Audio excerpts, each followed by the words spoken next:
your Zoa. No applause? You're all fired.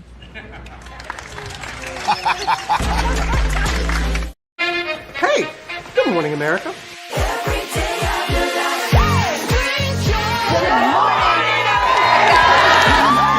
Good morning, America. Good morning, America. Good morning, America. Money! Are you ready? They are ready. Covering the biggest events in the country right now. There's a lot going on here this morning. It's always a good time. That's what the show's about. That's good. Really good. Very good. Coming in hot, Jimmy, coming in hot. It's far from elementary. Oh. Good morning, America. I'm not going to try to strut like Michael or anything. I have known George a long, long time. Have you ever gotten him to dance? Look at that face. You don't just see it, you feel it. I'm in. I'm in. I'm in. I'm in too. I'll be here. I am here and so happy. I'm in. I'm in too. I'm in. That tells you something when Snoop Dogg's in. Michael, George, Lara, Ginger. Prepare for a journey beyond imagination, beyond belief, beyond anything you've experienced before. Universal Epic Universe, a new theme park where you'll step through extraordinary portals to 5 immersive worlds. Prepare for a cosmic voyage of discovery, an isle of fire-breathing excitement, a shadowy world of monsters and mystery, new wonders in the wizarding world, and a new way to play. Plus the splendor of a magnificent resort hotel overlooking the park. It's all new excitement at Universal Orlando Resort. A week's worth of vacation thrills with 4 amazing theme parks, a variety of spectacular themed hotels, and incredible dining and entertainment. It's all at Universal Orlando Resort, where you'll find new adventures every day. Explore the astonishing worlds of Universal Epic Universe at Universal Orlando Resort.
Well, hello.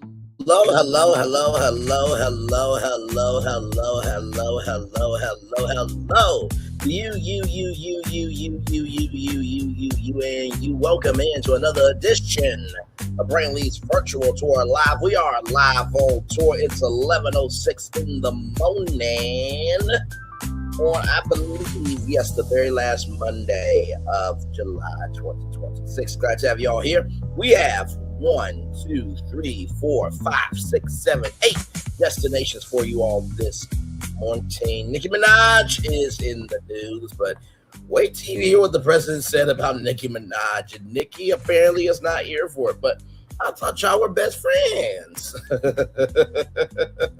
Oh, how the tables have turned. We'll talk about that. I heard about this a while back, but gospel music is going to be in Vegas in a huge way. Cannot wait to talk to y'all about this destination here.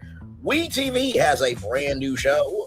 Apparently there was another show that I did not know about either, but this show deals with age gaps. We're going to talk about that this morning. David Jonsson, who was at San Diego Comic-Con, which, by the way, congratulations to San Diego Comic-Con for getting their stuff together quicker than New Orleans, Louisiana, and the Essence Festival of Culture, because it will stay. Comic-Con will stay in San Diego until 2030. So 2026, 2027, 2028, 2029, 2030. So for the next 5 years is in San Diego. So shout out to that. Howard University, update on that destination for you all.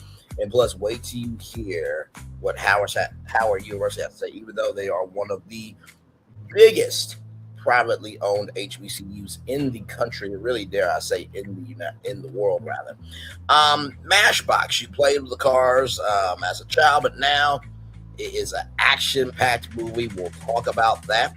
Nolan Wells' new audio is out talking about who the lead Nolan Wells, so we'll get into that as well. And finally, Paramount. Child, this deal should not happen for a multitude of reasons, and wait till you hear who else believes this deal should not happen. So with that being said, let's get to it. 8 destinations for you all, because higher is waiting, lower is available, but either way, we got to go on tour. Yes, indeed, we do. Let me take down this iconic intro here. You see that virtual tour background? Yes, you do. You hear that virtual tour music? Yes, you do. Yeah, my bad. You see that virtual tour? As you can tell, my brain's still waking up. You see that virtual tour background, damn it. You hear that virtual tour music. Yes, you do. And one thing to know, and 2 things for sure on this channel over here, a lot happens early. Roll it. It's a new morning for America's family. Sun's coming up, so make it all that it can be. You know a lot happens early. I'm Harry Smith. I'm Julie Chen. I'm Maggie Rodriguez. Morning everywhere. Come on, get up. I'm Russ Mitchell. And I'm Dave Price. And it's a little early for this. Now this it's a new morning for America's family. Sun's coming up, so make it all that it can be. You know a lot happens early.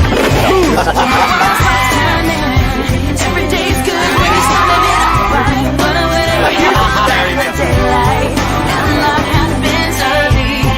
Can you feel it? And I say, Good morning, everybody. Are you girls ready for the Jonas Brothers? We have an early show exclusive. Yes. A lot happens early. Early. A lot. A lot. A lot happens Early. The Early Show, weekday mornings on CBS. It's a new morning. Yes, it is a new morning. Julie Chen, Moonves, and Russ Mitchell, Dave Price, Harry Smith, and Maggie Rodriguez. You are absolutely right with this channel right here. A lot happens early. Good morning, everybody. Hopefully all is well for each and every single one of you. Let's get to the getting and doing what we do. We have eight destinations for you all this morning. All right, here we go. Let's talk about Nicki Minaj. I mean, it's not like we have said that it's not like we've said that the president doesn't care about black people. It's not like we've said that how many times, but okay, I guess you gotta go through some stuff to realize some stuff, child. But here we go. My God, today. All right. So there it is for you on the screen. Here we go. Shout out to rollingout.com, celebrating 25 years on to the next 25 years. Nicki Minaj fires back at 47 with one savage post. Okay, here we go. The rapper's clapback came with a wig, a smirk, and 0 words wasted. Nicki Minaj is firing back after becoming the punchline of a joke that has ignited a fresh round of controversy. President 47, one built around a real life scare at one of Washington's most storied dinners. At this year's White House Correspondents' Dinner, by the way, if you need the recap of that, I did that Saturday. Go back and watch it. It was absolute cinema. It was great stuff. Hey, one person, welcome in. Glad to have you here. 47 revisited the chaos of the 2025 event when Powell fires attendees scrambling for cover. In recounting the moment, he suggested that Nicki Minaj had reacted to shouts of "get down" by dancing instead of ducking, framing the rapper as the only person. My anaconda don't, my anaconda don't, my anaconda don't want none unless you got buns, hun. Oh my God. Look at her butt. Anyway, moving on. This is not a funny situation.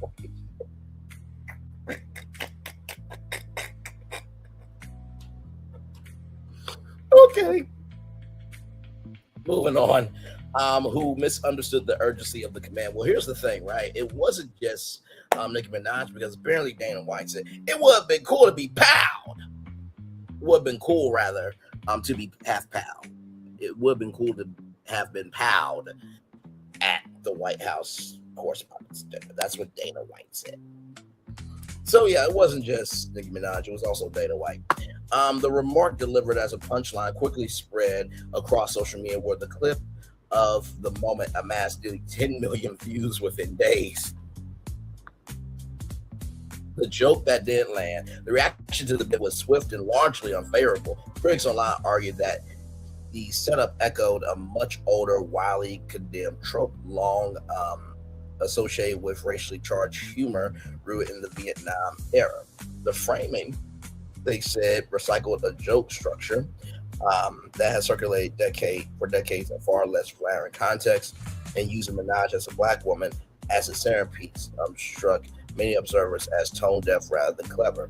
This reminds me of Johnny Smiley. For those of you who don't know who Johnny Smiley is, thank God the bastard is in jail. He should have been swallowed by his mother, but that's neither here nor there.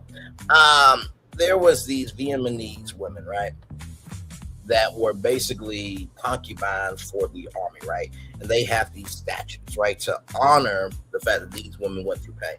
Johnny Smiley disrespected these statues.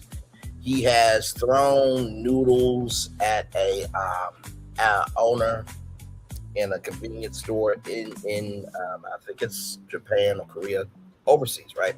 And then he followed a female streamer, and you know, if you're on Twitch, you can't showcase another streamer, otherwise you can be banned and stuff like that. Just one thing after another. So this is kind of what this is reminding me of with Johnny Smiley. Comedian Lonnie Love was among the most vocal detractors. She took to social media to draw a direct line between 47's retelling and the older offensive riddle it appeared to borrow from, suggesting the president's version was less an original joke rather than a repackaged relic dressed up for a new audience. Her comments drew wide engagement and amplified the backlash already building around the clip.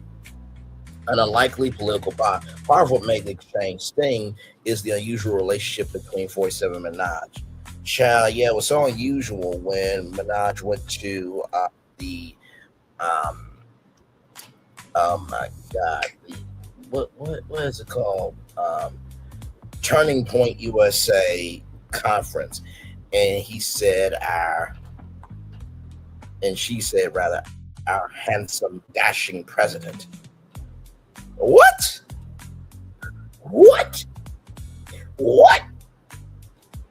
He handsome to you? Would you, if you and your husband divorced and Melania and 47 divorced, would you date him? Would you be married to him? I mean, he is close to the grave, so you ain't got to do him too much longer. But that's neither here nor there. Y'all, he is old in age. He just turned 80. Okay, listen, don't get mad at me. Moving on. The Grammy-nominated artist, but never will be a Grammy winner, artist has spent recent months aligning herself publicly with the president, emerging as one of the more surprising celebrity voices in his corner, despite his long history of polarizing remarks. That association has made her both a visible support, in this instance, an unexpected punching bag, contemplating the optics of being the joke aimed squarely at an ally. But I have said this before. 47 utilizes black people and minorities that agree with him to take their social capital, go to his donors and say, look, I'm down with black people and minorities, you see. Now give me more money so I can raise hell to the United States and the world. That's how he works. I mean, he literally called LeBron James a racist from the Oval Office. And then in the dumbass from fake news, which is Fox News, asked about who do you like better, Michael Jordan or LeBron James? And the only reason why 47 likes Michael Jordan is because he's a friend of mine and I play golf with him. At the end of that clip, he said, I like people who like me. Hello. Okay. All right. Moving on. The dinner itself has carried heavier symbolism since last year's Powing, an incident that routed attendees and left a lasting mark on how the annual gathering is remembered. Revisiting it through comedy was always going to be a delicate maneuver, and 47's choice to serve Minaj in the retelling only heightened the scrutiny of the moment. Minaj responds with a wig and a wink. Rather than issuing a lengthy statement, Minaj chose a far more pointed form of rebuttal. She shared an image on social media of a grinning doll from a horror film franchise. I think we all know a particular doll. Okay. And no, it's not Annabelle. Okay. Its head topped with a bright pink wig, captioning it as a preview of her expression the next time she crosses paths with the president. The post read as equal parts humor and warning, delivering the kind of theatrical flair that has long defined the public persona. That image spread almost as quickly as the original joke, with fans and commentators framing it as a masterclass and clapping back about raising her voice rather than engaging in a drawn-out feud. Minaj let a single striking visual do the talking, reinforcing her reputation for turning controversy into content on her own terms. How I'll be looking at the president the next time I see him. So as you guys know, that is Chucky. Okay, just move right on along.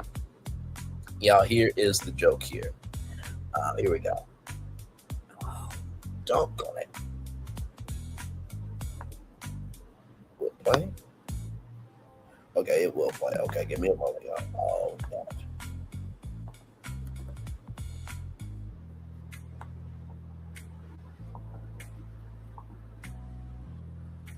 I don't know why it's not. Okay, give me a moment, y'all. Give me one moment. I'll play it off my phone because it's not allowing me to turn up the audio on it. Give me a moment. Give me one momento.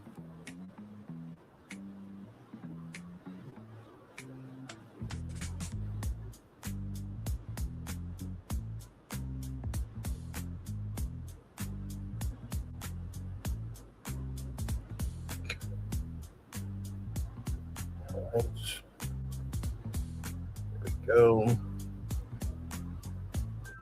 All right, let me go all the way down.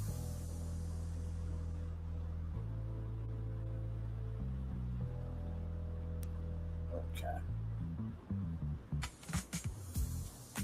All right, here we go, y'all. Let me turn it up here for you all.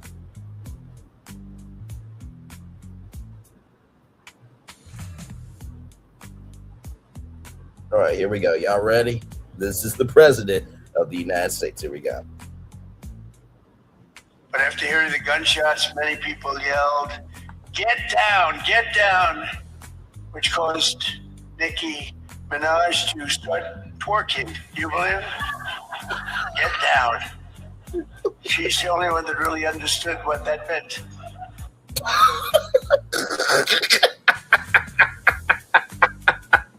You cannot make up this ish at all. Hey to the two people, welcome in. Glad to have you here. All right, y'all. Let's talk about some gospel music coming to Las Vegas. Shout out to rollout.com, celebrating 25 years on to the next 25 years. Las Vegas just made room for gospel royalty this October. The Clark sisters, Fred Hammond and Dietrich Haddon, headline a groundbreaking new series. Here we go. Las Vegas is preparing to welcome a new kind of spectacle this fall, one built entirely around gospel music, a newly announced concert series called Legends of Gospel Vegas Residency, and bring together some of the genre's most celebrated voices, including Fred Hammond, the Clark Sisters, and Dietrich Hadd for performances at the theater at Virgin Hotels Las Vegas. It would have been cool if Mary could have been a part of this. I think that would have been amazing, but that's neither here nor there. Let's continue on. And Mandisa, oh, my sister Mandisa, you're an overcomer. Stay in the fight till the final round. As you guys know, Mandisa passed away, unfortunately. Rest in peace to Mandisa. The residency represents a significant shift in a city long associated with pop spectacles and late night entertainment, offering gospel music a dedicated and permanent platform in one of the world's most recognized entertainment destinations. When and where to catch the shows, the residency officially kicks off with 2 opening performances on Thursday, October 8th, and Friday, October 9th. Doors will open at 7 p.m. for both nights' performances, beginning at 8 p.m. The series is being presented by Icon Presents in collaboration with Dr. Holly Carter and her company Revive Entertainment, both of which have played a central role in bringing the concept to life. The Clark Sisters bring decades of gospel legacy. Among the residency's headlines, the Clark Sisters, made up of Jackie Clark Shishom, Doretta Clark Cole, of course, the Gospel Rose herself, Karen Clark Sheard, and Albadina Twinkie Clark. Shout to Twinkie as well. Often referred to as the first ladies of gospel, and they are. The Grammy-winning group has been decades reshaping the sound of the genre by blending traditional Black church music with elements of R&B, funk, and pop. And I will say, I think it was the Clark Sisters that did what they did so Mary and Kurt Franklin could do what they do.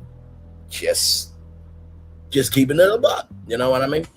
Several of their most enduring songs have become gospel standards over the years, helping cement their influence across multiple generations of artists working both inside and outside the gospel space. Let me tell you something. There's a bomb in Gilead. Hey, you made my day. Dun-dun-dun-dun-dun. You brought the sunshine. You brought the sunshine in my life. I think they also did but track with Snoop Dogg, if I'm not mistaken, is what the Clark Sisters did. Fred Hammond adds a defining voice to the lineup. Joining the Clark Sisters is Fred Hammond, a singer, songwriter, musician, and producer whose career now spans more than 4 decades. Amazing. Hammond is widely regarded as one of contemporary gospel's most defining voices, both through his extensive solo catalog and his earlier work with the group Commission. Several of his most recognizable anthems have become staples within Black churches and family gatherings, continue to resonate with audiences long after their release. That's why I put the thumbnail. Go ahead and get your dance on, because that is from Jesus Be a Fence, All Around Me Every Day by the Fred Hammond. And then Dietrich Hadd rounds out an innovative trio. Dietrich Hadd completes the opening lineup, bringing a more boundary-pushing approach to the gospel genre, known for blending R&B, soul, and hip-hop influences. Hadd has built a distinct niche within the music industry over the course of his career. His willingness to challenge traditional expectations within faith-based music has generated both acclaim and ongoing conversation, further establishing him as an important figure within the modern gospel landscape. Lecrae, Ty Tribbett, Jay Moss. There's so many that should be a part of this, but hopefully, in the words of President Kamala Harris, who should have been president, this will be the first gospel residency, but not the last. And I think about Bishop Kenneth L. Robinson and Chosen, how they would have been amazing at Vegas residency of singing "You Looked Out for Me." You looked out for me. I think of Jesus. You never left me. Help me say, you looked out for me. Bishop, love you, brother. Yes, indeed, I do. A larger vision for gospel's future in Las Vegas. According to organizers, the October performances only mark the beginning of what is expected to become an ongoing concert series with additional artists and dates likely to be announced in the future. So that's very good. So some of the artists that I've said may be a part of it. Jacqueline Carr, Corinne Hawthorne, just, my God, so many. That continued presence carries particular significance for a genre with deep roots in Black American history that has often been overlooked by the mainstream concert industry. Gospel music has historically shaped popular music at large, influencing the careers of major artists across generations through this emotional depth and vocal tradition. The Legends of Gospel Residency offers these pioneering artists a rare opportunity to headline in one of the most prominent entertainment hubs. How to attend the shows. Tickets for the October performances are currently available through AXS or Access and the Virgin Hotels Las Vegas website. The shows are open to guests ages 4 and older. Oh my God, man. Let me tell you something. When you go, Vegas is more of an adult town than a kid's town, but the fact that kids will be able to go and see this is amazing. Yes, though anyone under 18 must be accompanied by the adult throughout the performance. This article was originally reported based on press materials from Icon Presents and Revelve Entertainment. So here it is. Here, Legends of Gospel. There it is there. So that is Virgin Hotels Las Vegas. So let me see what the tickets are looking like.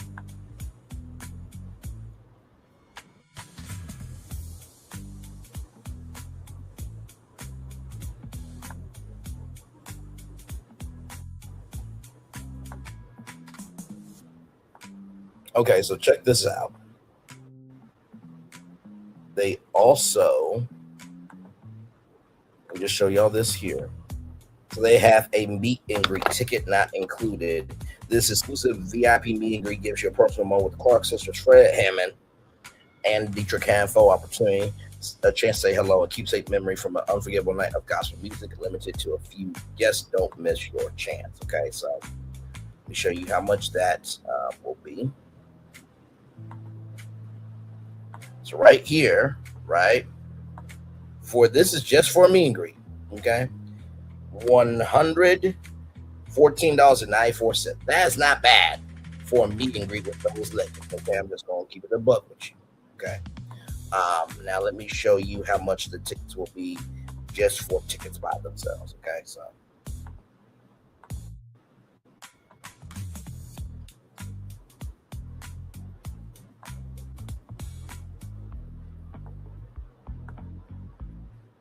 And of course, they have accessible seating. Shout out to that.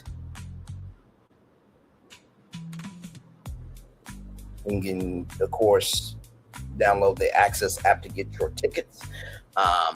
You can get your tickets. You can transfer tickets securely in the app with friends. You can mobile tickets on your phone, scan at the door. Discover and purchase tickets to your favorite events. By the way, if you're thinking, why does Access sound familiar? It was I believe it's still a TV network that was under Mark Cuban, but then, Steve Harvey got invested into it and it was just nothing, right? So here are the tickets, okay? Now I'm going to just show you. These are some good tickets, $35.02 right here. All these $35.02, $69.17, Suite $789.24, $300.52. Okay, these are, of course, sold out. $92.97, $189.24 here, $300.52 there. Elevated VIP, $103.37. I would be an Elevated VIP. That's a good ticket for a VIP ticket. And then, of course, $128.14 right there. So they got some good prices. $103.37 for the social lounge, and then general admission $46.41. So they really have made it affordable. The most expensive that you can get is $352 right there. So right here and right here are the most expensive tickets, but everywhere else very affordable. And shout out not only to this good sister here, Dr. Holly Carter and Icon Presents. Also, shout out to Virgin Hotels in Las Vegas for taking a swing in gospel music and giving gospel music a platform. So shout out to that. Amazing. Like I said, $100 to be like close to the stage to see those three. That's a good ticket. That's a very good ticket. Now, let's talk about this show. Okay. From TV series for now, it's been a while since I've been on this website, but shout out to them. So this is a show called Age Inappropriate. WeTV sets premiere date for reality series about age gap relationships, right? So age appropriate, but inappropriate. So it's a play on words here, right? So Age Inappropriate is coming to WeTV next month, and viewers are getting a closer look at the rescue sex towards age gap relationships. 5 relationships will be at the center of the series. Give me one moment here. Charlotte, another. When I tell you he is not going to die, it's not, just not. Because there's too many people available to do shows. The day, right, that, like I said, the day that people are unwanting to be on TV is the day that nothing else will happen. Okay, right here. So, 5 relationships will be at the center of the series. WeTV shared about the following upcoming series. WeTV on Reality revealed the trailer key art for Age Inappropriate, a new unscripted series exploring the real lives of modern age relationships. The show premieres Friday, August 7th at 9 p.m. Eastern Pacific on WeTV, exclusively streaming the same day on All Reality. Okay, so that probably means that midnight, you guys will be able to get the episode before everybody at 9 p.m. Now, with All Reality, it's WeTV's streaming platform, I believe, from AMC Media. Age gap relationships are layered with complexity, power dynamics, family pressure, stereotypes, financial imbalance, rather, and sometimes family imbalance too. And yes, true love. Experience, money, and life stage are powerful forces that shout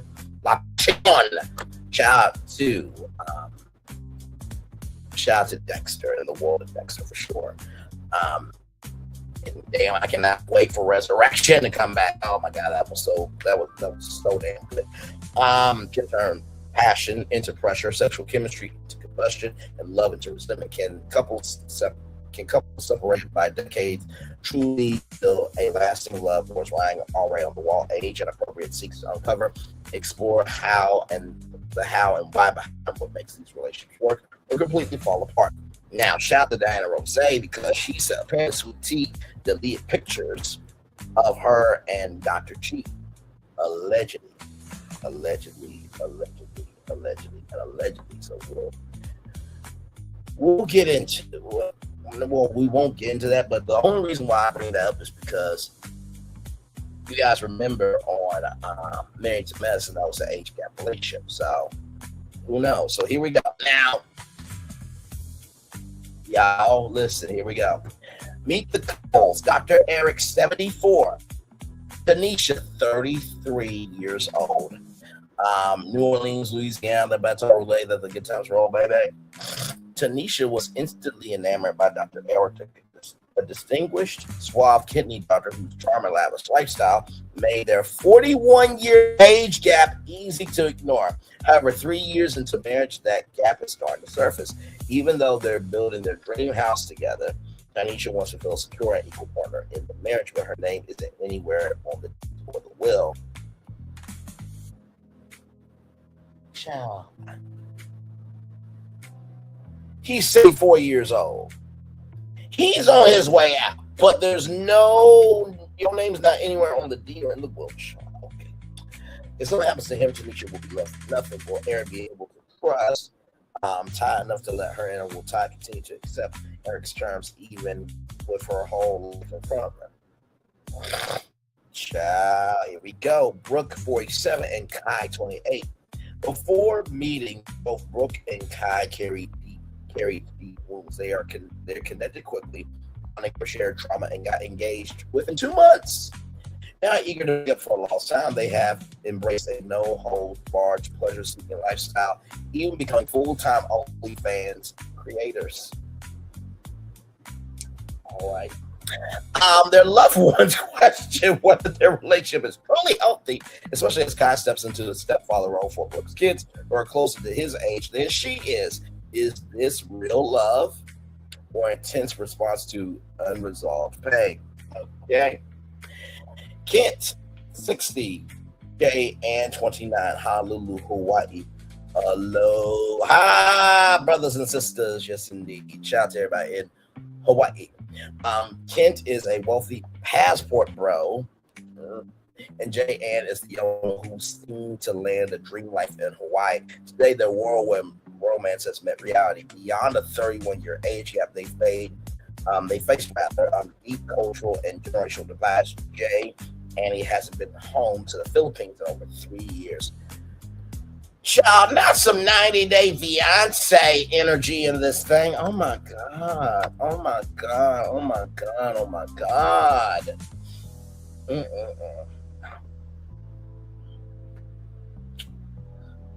Ooh.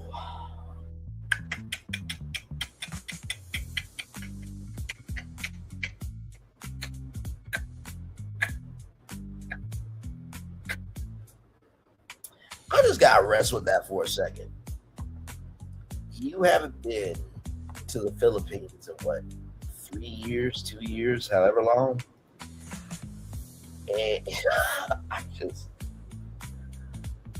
what the actual hell is going on here? I just don't get it. I just don't get it. Okay, so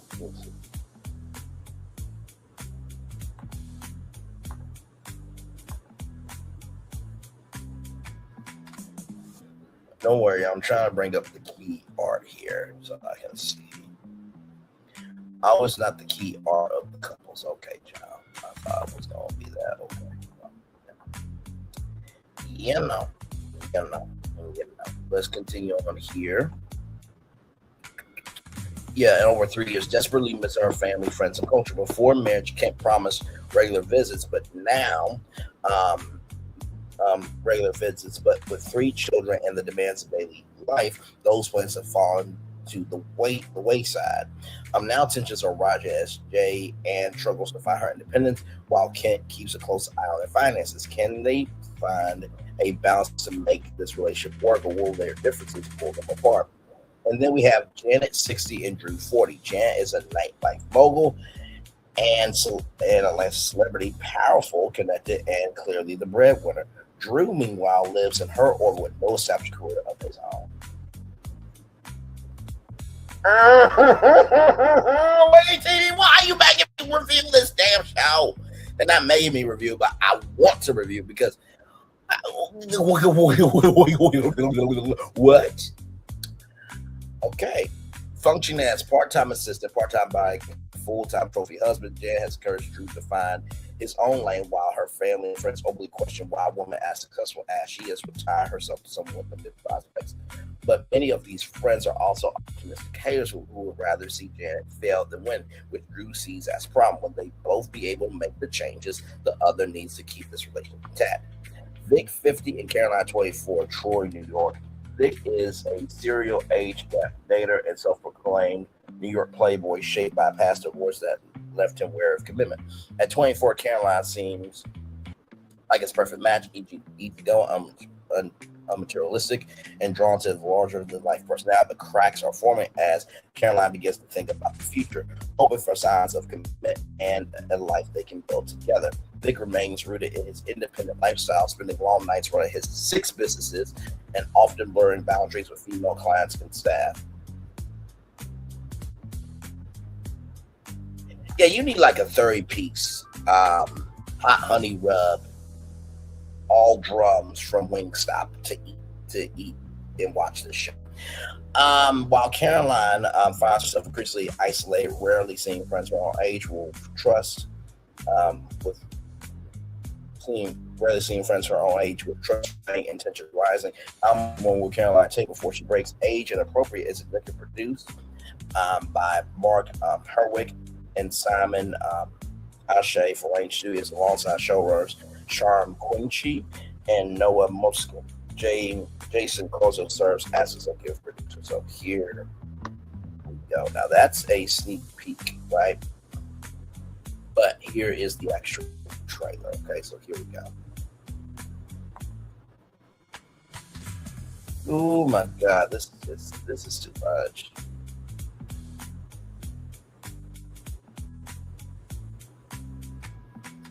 Find one better than Naked Wave by Naked Nutrient.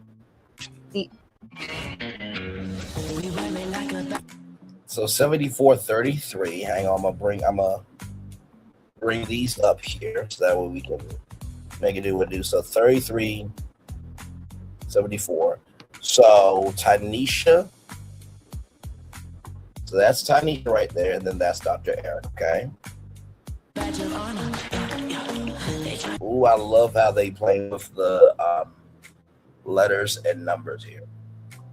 47 to 28. So 47. Let's see the 47-year-old again. Okay, for mama looking good. Okay, now. And I love MILFs. I love them too, my man. Okay, so listen.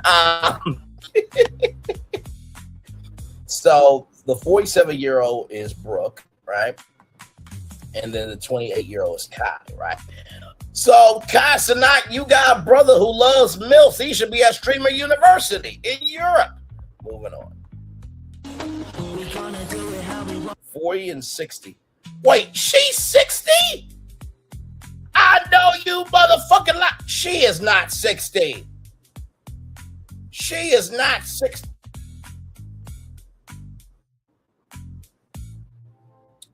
Janet 60, Drew 40. Go ahead. Black don't crack. Go ahead. 50 and 24, right? So this is 50 and 24. So Vic is 50. Vic Caroline right here. 60, 29. Okay. So 60, 29.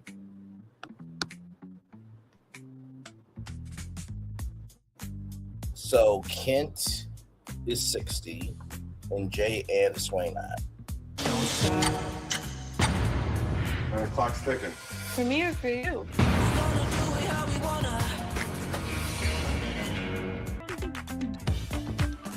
Child, oh my God, I'm gonna have to review it. Oh my God, I'm actually curious about this right now.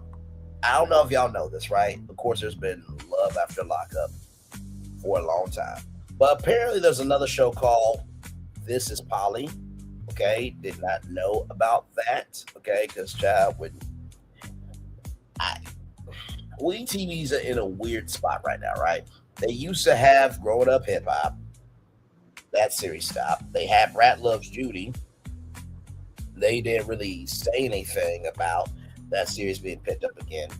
I feel like WeTV is not on its way out, but definitely needs more content for sure. It needs like a content partnership with another entity because it's gotta be. It used to be women's entertainment television, but now WeTV is, the power of we as a culture through powerful unscripted storytelling. Of course, Mama June from Not to Hot. So it's a lot going on, but man, all right. So there is that show. Now, here is another show. Okay, here is another show that is coming out from. It's coming out from TLC here, okay? Now,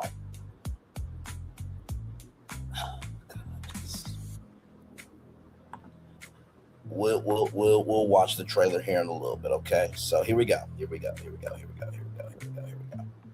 So from People Magazine, People.com, TLC debuts new reality series about moms with spicy adult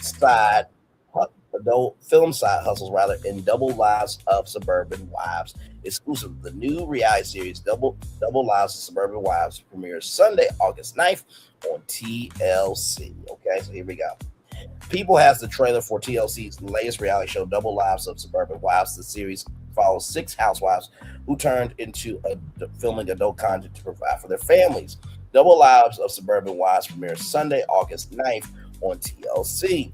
Suburbia meets the ever-growing world of adult content creation on TLC's latest reality show. Listen, I just report what's going on out here in these streets.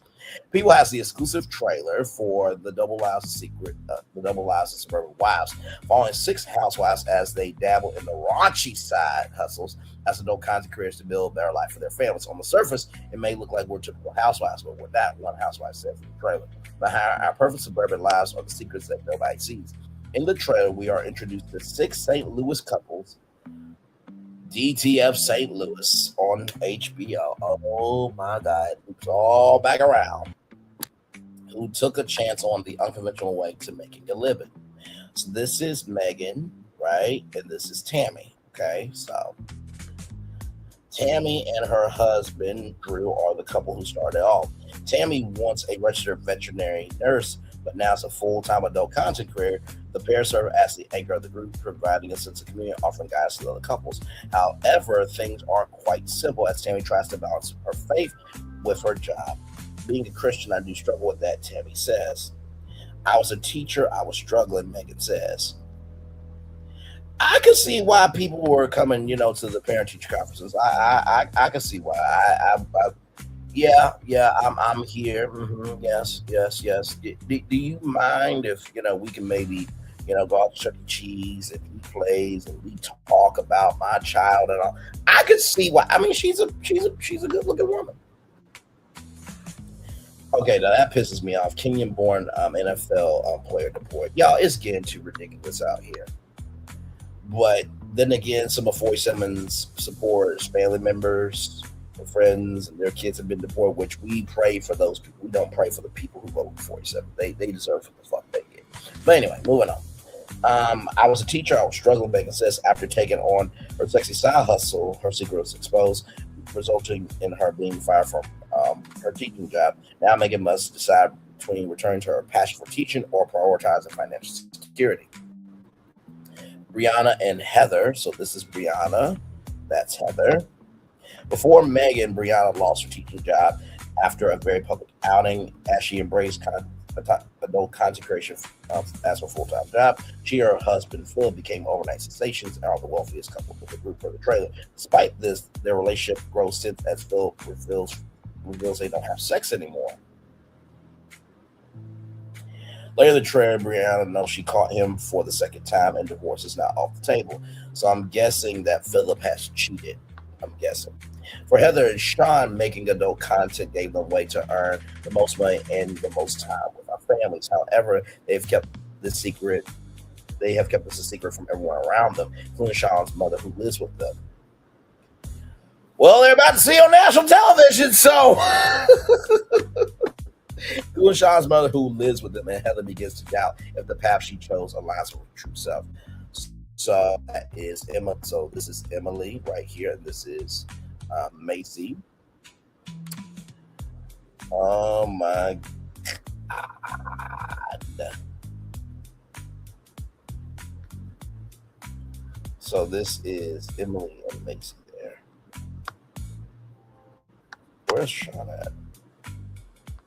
I guess I'm not seeing Sean yet. Okay. Sorry, y'all. Emily has built a highly successful platform and created a name for herself in the world of adult content as the natural MILF. Moms, I like to, you know what I mean? That's what it stands for, y'all. I'm just giving context, conjecture, and connection, okay? Meanwhile, her husband, Nathan, juggles his job as a drugstore manager and various side hustles. Macy, a former NA, is married to Jim, a day trader who shares he never had time to spend with his son. Now they can prioritize their family and walk away with $4 or $5 just a single video of Macy showering. As the weight of secrecy and fear of exposure grows, the two make the bold decision real truth. Jim and I have been keeping kind of a big secret, Macy says as Jim sighs. Double Lives of Suburban Wives sees these couples as they navigate the complexities of marriage, parenthood, suburban life alongside careers in adult content creation, the official synopsis said. Bound together by genuine friendships and shared experiences, the women lean on one another through the highs and lows, but even their closest bonds are tested as personal struggles, competing priorities, and differing perspectives create friction within the group as they navigate judgment, family expectations, and the challenges of balancing two very different worlds. The series offers an intimate look at the relationships that sustain them and the tensions that threaten to pull them apart, the synopsis adds. Double Lives of Suburban Wives premieres Sunday, August 9th at 10/9 Central on TLC. That will also be streaming on Paramount. Oh, Lord. Okay, here we go. And here we go. Now, we'll have to pause it. Okay, so here we go. To girls' days and getting out of the house every once in a while. Right in my eyeball. That shouldn't be too weird for you. I mean, he does have to release somewhere, so that should really be too crazy for you. On the surface, it may look like we're typical housewives. Surface, it may look like we are typical housewives, but we're not. Behind our perfect suburban lives are the secrets nobody sees. Now tell me how you gonna get I was a teacher. out. I was struggling. Being on food stamps, not having a place to live. I was a registered veterinary technician. Now, I will say this, right? When it comes to, that teacher, I will say this. If people would pay teachers more, they wouldn't have to go to stuff like that. Teachers deserve at least $75,000 a year. At least that. But hey, what do I know though, right? But if we don't invest in teachers, then we get the president, his administration, his support. So we should invest in education more. Here we go. Go back a little bit.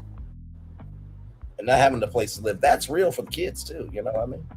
Being on food stamps, not having a place to live. I was a registered veterinary technician. I was full-time as a nanny. I'd wake up before our son. I would get back in the last hour of his day.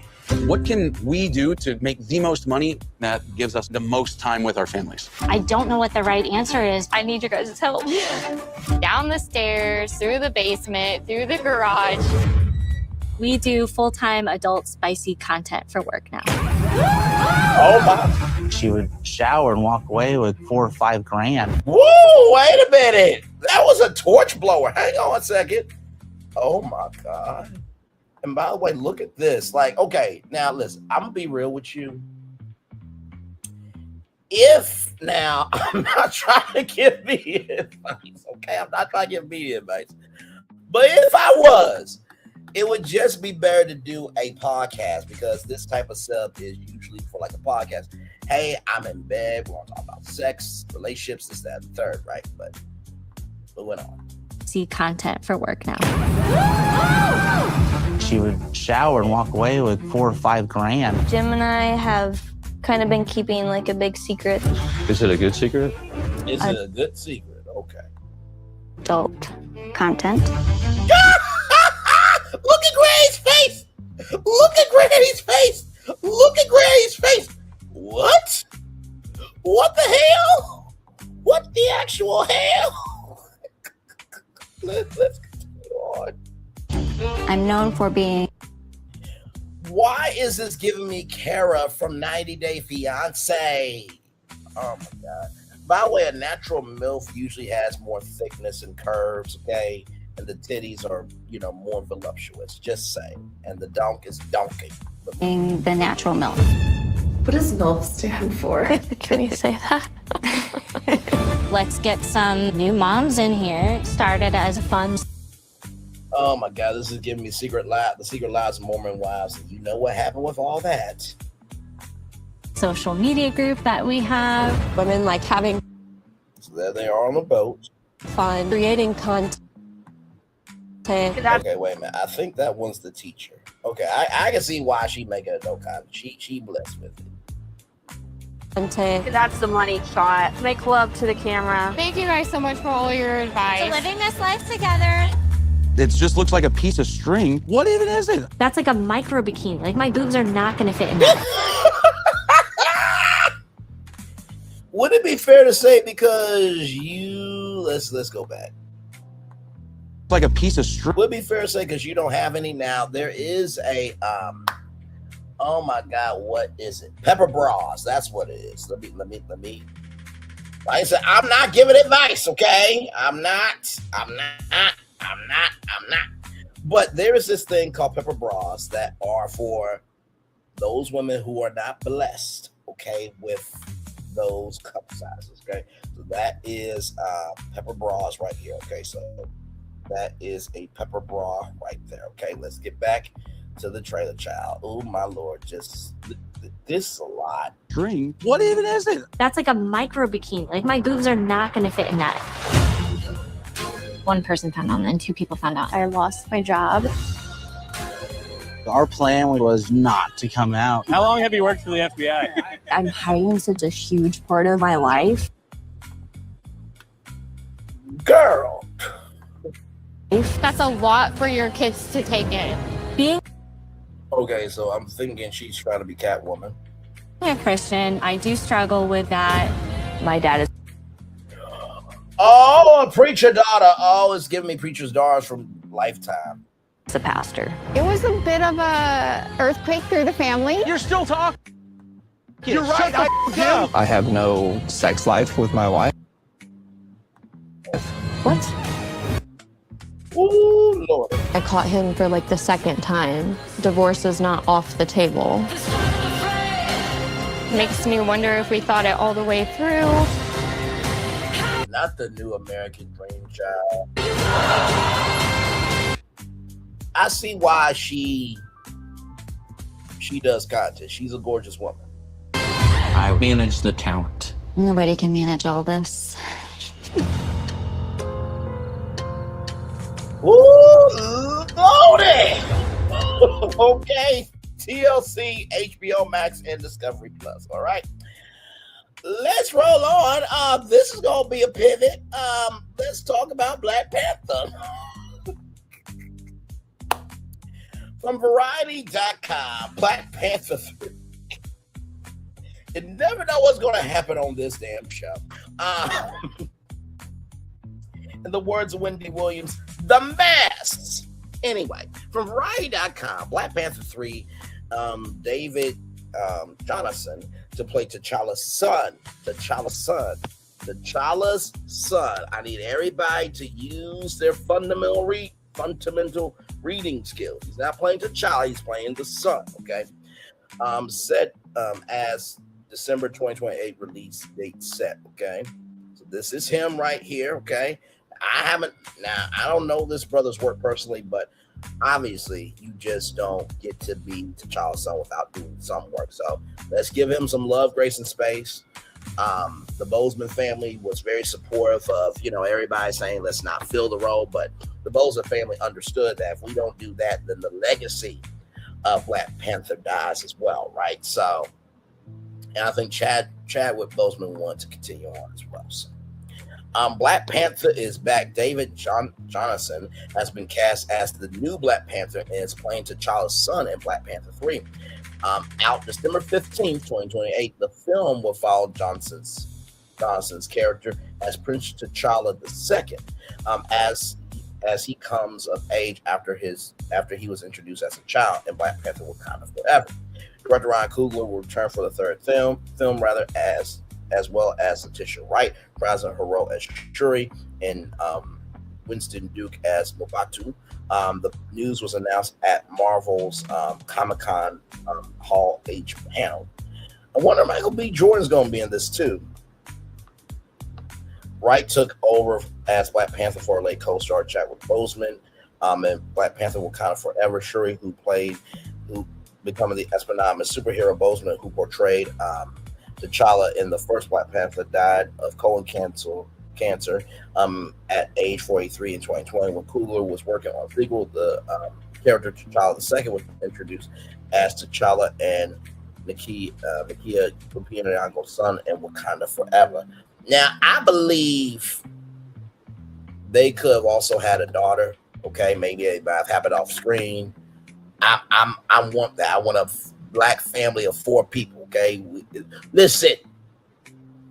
We were still waiting for the Frozone movie, which when I get in Hollywood, I am so pushing for that. Can you imagine Braylon Lee and Samuel L. Jackson in the same movie, in a Frozone movie, and I'm Frozone's son? Oh my God, that would be amazing. But moving on. Not to mention, too, we have the Incredibles. Why not have, the Panthers, right? So just saying. Or the Chalice. There we go. Johnson recently starred in Alien Romulus and the adaptation of Stephen King's The Long Walk, right? Told Variety in January 2023 after the release of Wakanda Forever that she thought the third film in the franchise was already in the works. We just had to work for 2 years of bringing it out and everybody coming together to support. Right, so we need a bit of a break. We need to regroup, and Ron needs to get back in the lab, so it's going to take a little while. But we're really excited for you guys to see that. The first Black Panther movie, released in 2018, took in $1.3 billion at the worldwide box office and starred Boseman, Bright, Lupita Nyong'o, Forrest Whitaker, Michael B. Jordan, Dana Guerrero, and Angela Bassett. It earned 7 Oscar nominations, including Best Picture, the first superhero movie to do so. Black people move Hollywood. We do, we have, and we always will. Hashtag Chagadoodle Choo Choo on track 29. Yes, indeed, not Nicholas Bear, and I do declare. Shout out to Nicholas Brothers and Dorothy Dandridge. The film won 3 Oscars, including Best Costume Design, Best Production Design, and Best Original Score. Black Panther Wakanda Forever grossed $859 million worldwide when it was released in 2022 and had one of the most profitable opening weekends post-pandemic, earning $331 million worldwide. The film was nominated for 5 Oscars. Angela Bassett's nomination for Best Supporting Actress, marking the first time any actor in a Marvel film was nominated for an Academy Award, which we all know that she should have won that, okay? And this honorary Oscar shit, y'all need to stop that, okay? All right. Just give people their due. Marvel fans won't have to wait for long to see Wright back in action as Black Panther, as she is a part of the sprawling Avengers Doomsday cast. The film will hit theaters on December 18th. So, I believe that's this year, so there is that as well. So shout out to this. And y'all, let's give some love, grace, and space to this, right? I know that whenever we find something that is of us, right, we hold on to that thing very, very, very, very, very, very, very, very, very, very, very, very. And you know the quote, what's the point of a man to gain the whole world just to lose his soul? I don't think we should hold on to the fact that because Chadwick Boseman is not here anymore, that we should hold on to that and lose out on seeing us as heroes. I'm trying not to cry because I remember seeing Black Panther in theaters. I remember seeing Endgame and just how my whole theater was just rocking, shaking, and rolling. And we got to recognize legacy should not be linear. It should not. It should be very dynamic. So let's just give some love, grace, and space. And let's send light love and prayers to this actor. Because if he wins, then that means that for what is to come, we will get more of us. Amen. Amen. And amen. Whew. That was very hard, man. Oh my God. That was so hard. That was so hard. That was so hard. But I'm glad that I feel the weight of it. You know what I mean? I feel like sometimes when you guys tune into content careers, it's like, hello, do you have a pulse? And some of us do and some of us don't. But I thank God that I do. So with that said, let's continue on. Okay, here we go.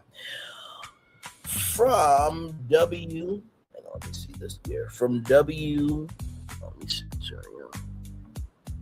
Yes, from WJLA. Sorry, John, just had to make sure it was the right thing. From WJLA, everybody, here we go. In Washington, D.C., ABC 7. News on your side. For pause it there. Howard University answers questions on unenrollment issue admits to lack of resources. Okay, we'll get to that clip here in just a little bit. From Washington 7 News, families came to Howard University's campus on Friday trying to figure out a fix for incoming freshmen who are unenrolled by the school over tuition issues. Her balance is practically zero, Jennifer Johnson Shaw told 7 News, crying with another mother outside of Howard University's campus. Parents are consoling each other after learning their kids may not be able to attend their dream school in just a few weeks.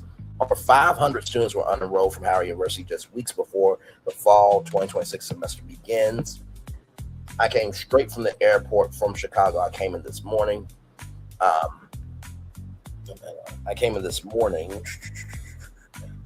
Johnson Shaw said many of the students and families have taken to social media and to campus, arguing that they've been reaching out to the administration to notify them that additional loans, scholarships, and external funding were coming. You were supposed to be the example of Black excellence. The lack of empathy, the lack of communication, the poor administrative process. This is not Black excellence, Johnson Shaw said. 7 News asked what the cause was. Howard enrollment said lack of resources. Does that mean lack of employees? Because it's like, if y'all gotta open, I think y'all have your own hotel. If y'all gotta open up the ballroom and y'all gotta just do like phone banks, right? And just make it do what it do, right? If you guys gotta hire people just for a temporary time period for these students to get through, do what y'all need to do. Like I said, if everybody would vote for Kamala, this wouldn't be happening. But moving on. What we have since realized is that there are a number of students who have indicated they have actually submitted the information to attempt this. They have actually submitted the information or attempted to satisfy our requirements. Keon Scales, Howard University Senior Vice President for Enrollment Management. We are in the process of reviewing all the email messages that we are receiving with care to ensure that we are looking at records, documentation that students are presenting, and if required, being able to enroll them or reinstate their classes. I think that the lesson learned here is to be completely candid, is we need to double down on resources. Scales added at least 46 students have been reinstated so far. Others will be notified on a case-by-case basis. Okay.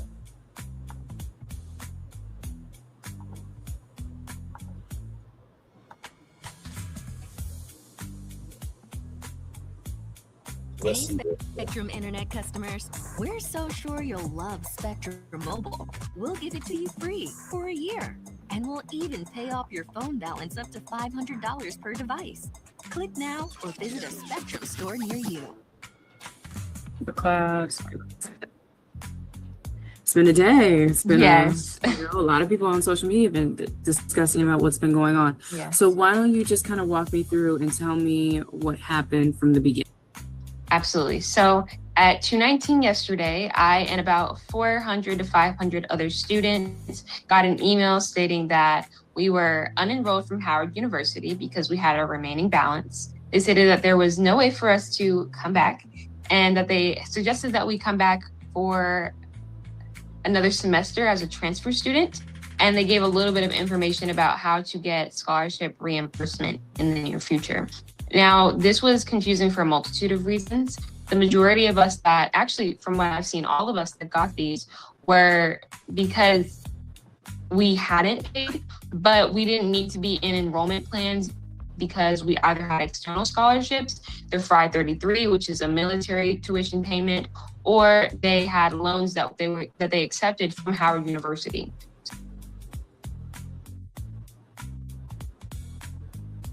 So none of it really made sense. It was definitely a shock to us. And we've just been trying to see what exactly we can do.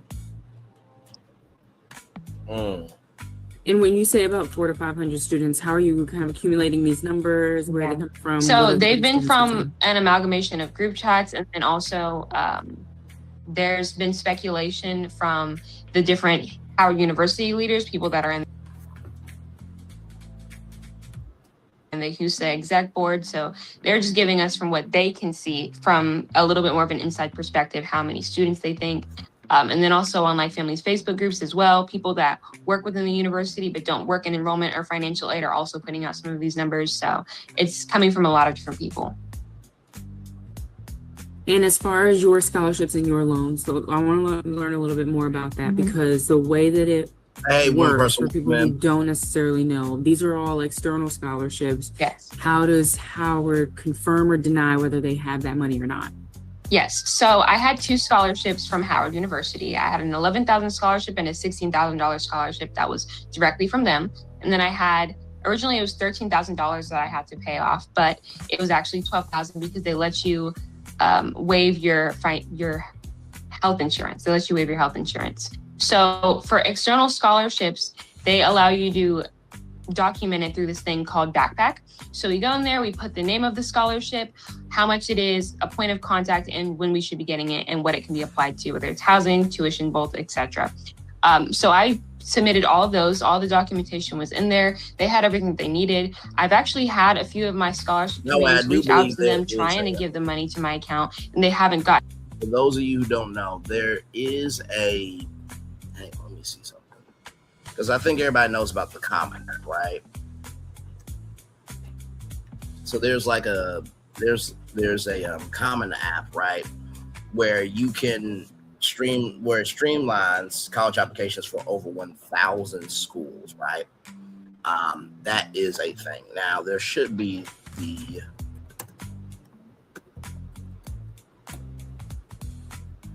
Now here is this here, the Black Common App. So you can apply to over 50 HBCUs for $20. I think there's another version of that as well. I think there is, but that, in case you guys do not know. Now, I didn't know about that pack for a while, right? So, you know, let's go back to Isabella Williams giving her articulate commentary on what's going on here. So we're just letting her have her voice here. Not saying that she can't have her voice, but you get what I mean. We're playing her video in partnership with WJLA. And shout out to them for being a great news organization as well. In a response, it's been weeks. Recently, like just within these past few minutes, I have gotten my classes back. A few people have gotten their classes back, but there's still hundreds of people that haven't gotten anything. I haven't been able to get on the phone. I'm just gracious and lucky enough that I was able to get my classes, but now I don't have any of my scholarships. And how were you able to get your classes? Did it just pop up in a portal? Well, one person said that they got their classes back, and I was like, well, I don't have much hope, but let's look. So I checked. I did send an enrollment management an email yesterday. So hopefully that maybe did something, but I'll be honest, it's not necessarily about the classes. It is important to be enrolled, of course, but that doesn't mean much if we don't have any sort of merit funding. Right. How much first of all, why Howard, and what has this process been like in your thought process on Howard afterwards? Yeah. So Howard University has always been something near and dear to my heart. My mother attended for her first year in college at Howard University. She wasn't able to continue because of financial issues, but it's something she still holds so dear to her heart. Howard runs deep in my family. A lot of my family has been there. Back in 2001, one of my uncles actually was a vice provost at the school. So it's really important to me. And as a political science major, I know that being in the nation's capital is one of the best opportunities that you can be given. And I would do anything for it. Now, I would say I'm more so disappointed in the way that Howard is acting, but I'm not disappointed in the school or the promise itself. It's the administration. And I would hope that they can take this as a lesson, that their students, the students that they target. And let me tell you something, in the midst of all this, to be this calm, this smooth, and this clear-headed is just such a powerful example that we need to show our young people, because she said, I still love the school. I just don't like how this is happening to me and other students. And like I said, for this class to be such a resource to each other, and for parents to come together, you know, to support each other, right? Personally, if I had the money, I would give everybody their full ride scholarships and they could do what they do. Of course, my mom has always said, you can't take care of everybody, Brand. You take care of everybody who's God. But sometimes when you see situations like this, it's like, You know, Kelly Farrell's getting $70,000 worth of teeth done, but there's these kids in Washington, D.C. that need that money more than Kelly Farrell, who can't pay her bills. Yes, we want to talk about Roll tonight at 6 o'clock. And then we want to talk about Dr. Cheyenne. I'm sorry. Point. We're going to talk about Cheyenne Bryant tonight. 8:30. That's child. And if you know how I came up with that thumbnail, you are the smart one of the day. Y'all know I love wordplay, using media references stuff, but let's get back to this.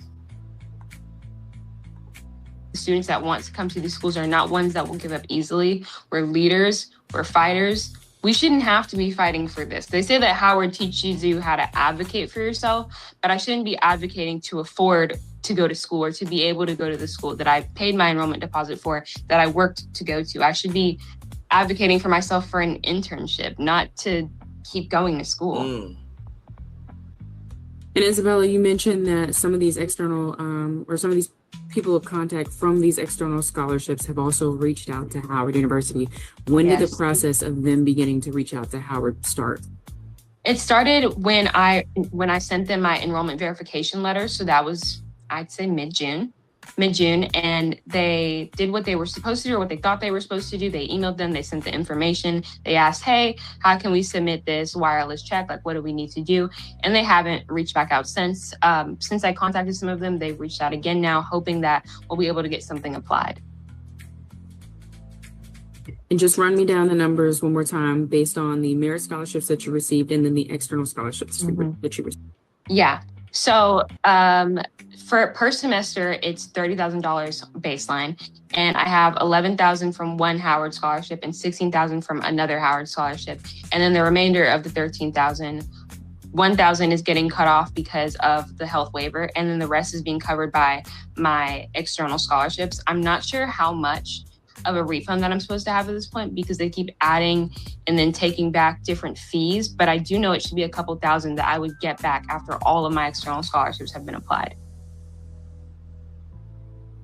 And also, let's talk about going to social media to express your frustrations, your grievances. Obviously, overnight, it has been a whirlwind for you. The post is now going viral. So what made you want to take to social media? What's the response been from the social world? So I love social media. I use it a lot. It's one of my favorite outlets. I'm not big on just doom scrolling. I like using it as a creative outlet. And I'm really not much of a crier. I meant it when I said that I don't like expressing my emotions that way. But I knew, for at least for my followers, for them usually seeing this girl that all talks about school and scholarships, for her to be crying about school, that's a problem. And I knew that just sitting in my emotions and dwelling in them wouldn't do anything, and it's better to use it as motivation. Right. And I was like, well, I'm crying, but I might as well be crying and talking, because I felt like there was something that I needed to get out, and I didn't know what it was. I didn't plan what I said whatsoever. I just turned the camera on and I said whatever I was thinking, and luckily people liked it, and it's reached so many people. It's been mostly positive. There's some people that are saying that we should just go to PWIs, or that it's our fault and that we didn't read. And I don't respond to many comments because I don't think that does much. Yep. But I did express under some that I followed the rules. I did what I was supposed to. All of us did. By the way, if it's not your experience, shut the fuck up. Like, disrespectfully, I believe that Black people should be able to go to any damn college that we should want to go to, but Frederick Douglass and W.E. Du Bois, they had to make universities because guess what? Back in the day, if a Negro read a book, they were disrespectfully handled. There was a polling tax for us. Some of us don't remember our history at all. And like I said, I had the chance to go to UAPB. I didn't get the chance to go because, for one, I went to Arkansas Tech.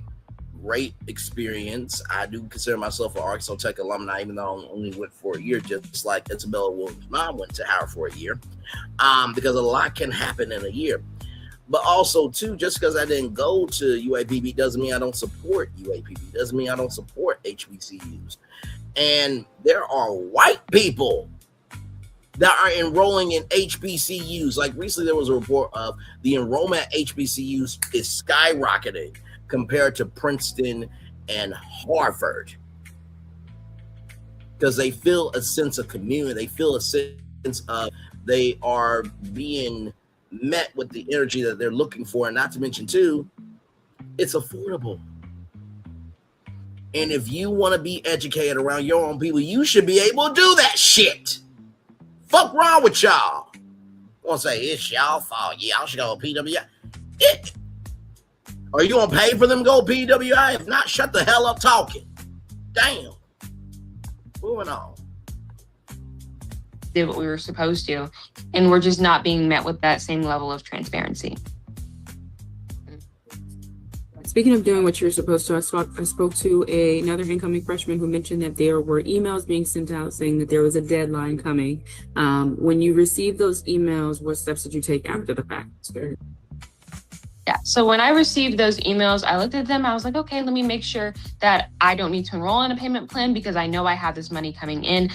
I'm very much a goody two-shoes. I was not intending on just avoiding payment. That's not something I want to do. I called financial aid because they when I have emailed the registrar's office or the bursar's office, they've never responded or they take forever to. So I figured it would be better to call. I called financial aid. I asked them multiple times, different occasions, if it was okay that I didn't enroll in a payment plan and that I just waited for my external scholarships because I documented them on Backpack. And they said it was okay. So I took their word for it. I thought, and many of us thought, that we should be able to trust what our school tells us. And I'm curious to your thoughts. You know, a lot of you mentioned the comments on social media have been fairly positive. There have been some people with negative comments or different perspectives saying that maybe you should try PWI. Mm-hmm. What do you tell those people who may recommend those other suggestions?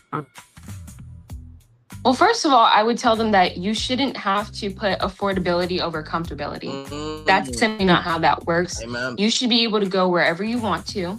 We work hard. I've worked so hard, countless hours to get all the scholarships that I have, countless hours to help other people get scholarships as well. I'm not going to give up what I want just because there's another route that's easier. We believe in truth and service, and I will always hold true to that, whether our school does or not.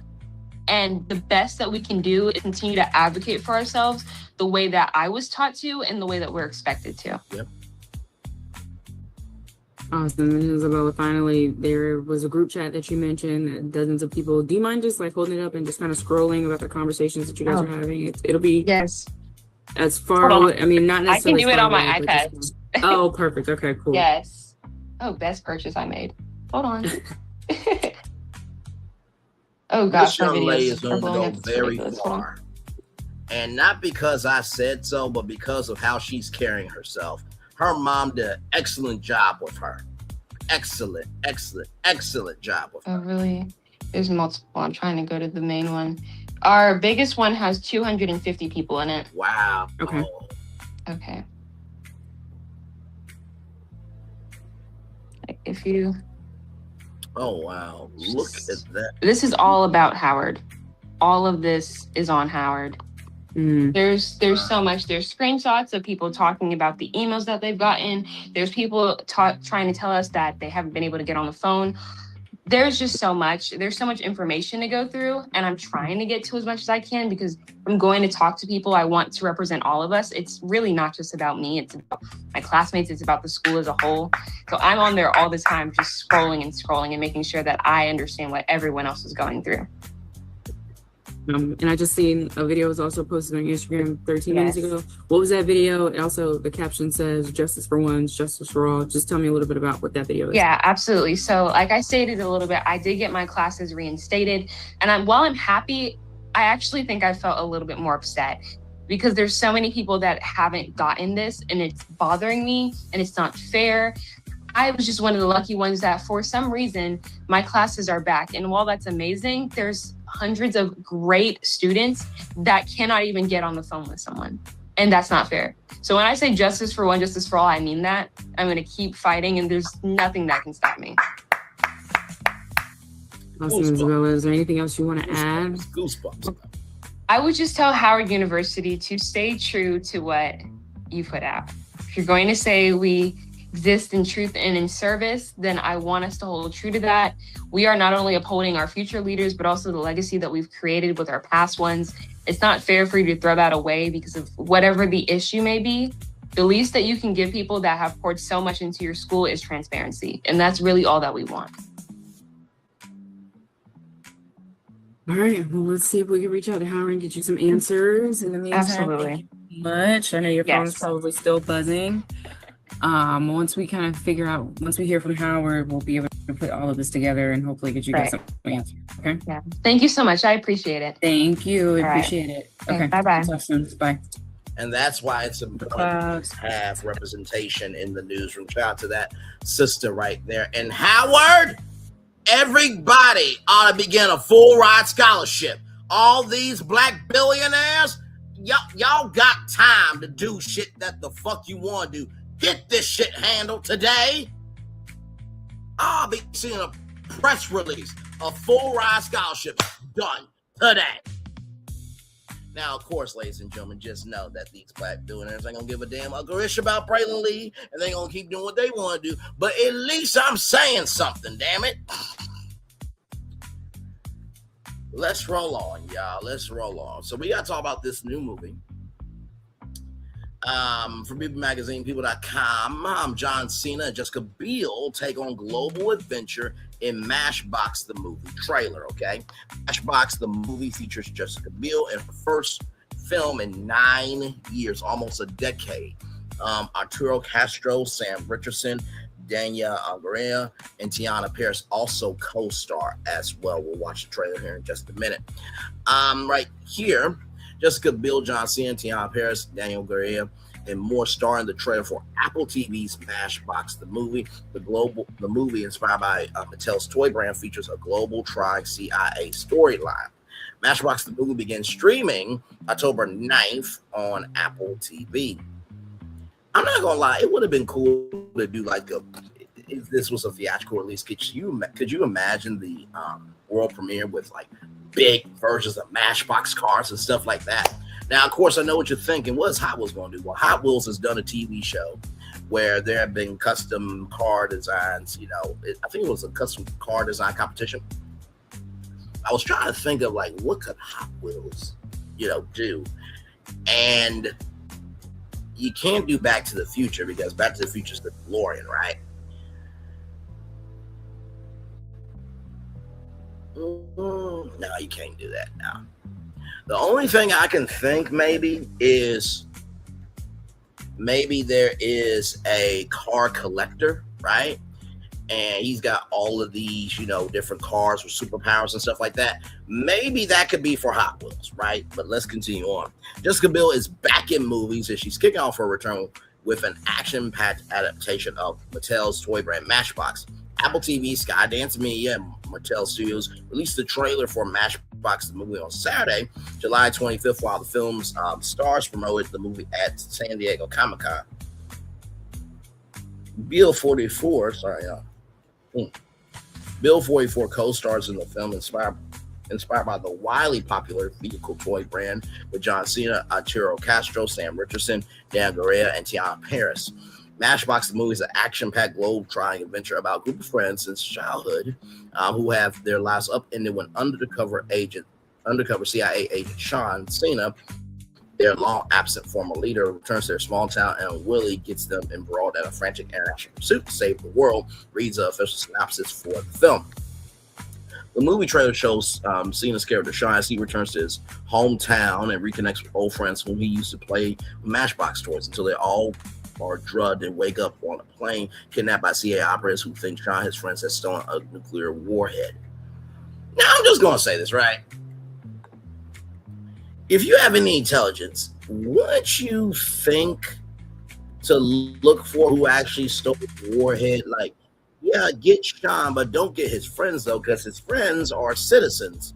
What the hell? You're committing a crime already, so you already stole a warhead. Now you're stealing people. You're going to get caught, right? So, but of course, for every hero, you need a villain, this, that, and the third, right? So let's continue on. The group elects to find the bomb that has been stolen, return to the U.S. government in order to resume their lives as normal. So here it is. Here, John Cena, Jessica Biel, Sam Richardson, Art Castro, Tiana Paris. Matchbox, the movie shift into adventure, an Apple original film by Skydance. Give me a moment because I want to see something real quick.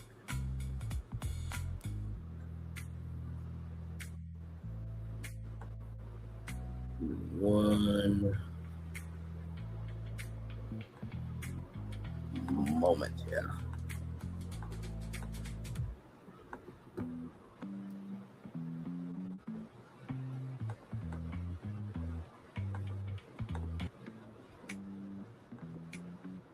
Give me one moment, y'all. Let's see.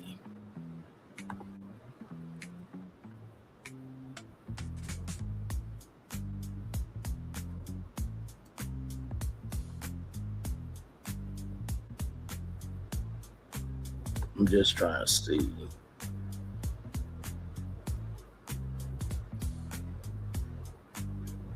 Okay, we'll watch that. That's fine. Like I said, we got time today. We got time. This is our show, damn it. This is our show. This is our damn show. So we got time today. I was trying to see. Because you know how there are, those, how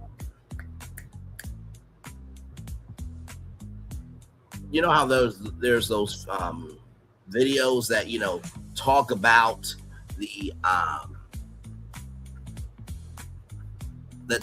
different, oh my God, what is it called? Oh my God, Easter eggs. That's what I'm gonna say. You know how there's the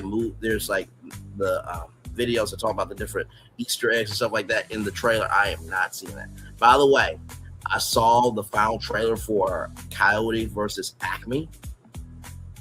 Y'all, I cannot wait for that movie. It is so damn good. I think it is going to give Looney Tunes the boost that they've been needing for a while now. It is August 28th. I'm going to see it. I'm going to see it. I also got to see Toy Story 5.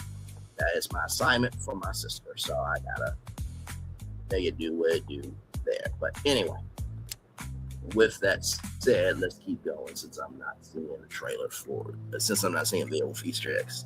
But I'm sure somebody is going to do a video on that. So for Bill, the movie is her first since she appeared in the 2017 film, Shock and Awe. In the years between, the actress who shares son Silas and Phineas with husband Justin Timberlake has appeared on television in series like BoJack Horseman, a great cartoon, Limetown, Candy, and The Bear Sister. Cena, meanwhile, most recently co-starred with Eric Andre, the Netflix comedy Little Brother.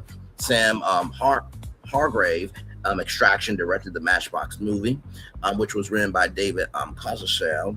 The Family Plan, Corey Stoll, Billy Camp, and Gold Fitterich. Ferrani also starred in the film. So there is, as John Cena would call them, the Matchbox Gang. A Matchbox movie begins streaming on October 9th on Apple TV. I might have to get Apple TV just to watch because I am curious how it comes out. But here we go. Here's the trailer. I have to pause it though. So here we go. So I'm assuming that is an original Matchbox car here, right here, or truck. So it's right there. Sean Walker. It's been a long time since we played Matchbox cars together. Hear me? So there is the young versions of the Matchbox Gang there. And this is giving me, you guys remember the Lego movie? At the end, it was Will Ferrell that came down and it's like, you destroyed my Legos! What is wrong with you? Hey, Sean. What the hell have you been up to? See how it translates. It's a bit of a longer story. You look big. Yeah. So there is the gang right there. Rekindling old friendships. Cheers. So where's home? I don't stay in one place for long. International playboy. I feel you. Another shot. Everybody listen. We're all gonna wake up someplace different. What?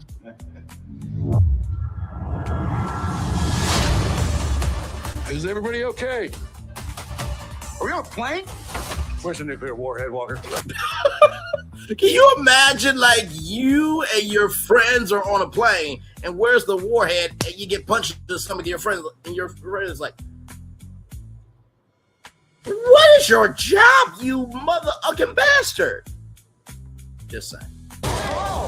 Or start tossing your friends out. What? That's a little extreme. So wait, Sean. Why would you toss out the friends if the friends don't know anything? Like, you're just killing people at that point. Spy? Let's jump to conclusions, okay? I don't think that's jumping to a conclusion. I think that's a very accurate. I think that's a very accurate hypothesis. Got to roll out. We don't know if he's a good guy. That guy said he was going to throw us out of a plane. Oh. We don't know if that guy is a good guy. You know what? This black man, protect this black man. He is smart. You should listen to this black man. Men can be correct sometimes, ladies. Let's continue. He's going to throw us out of a plane. Only bad guys say that. What do you need, buddy? Need to throw these guys off the plane.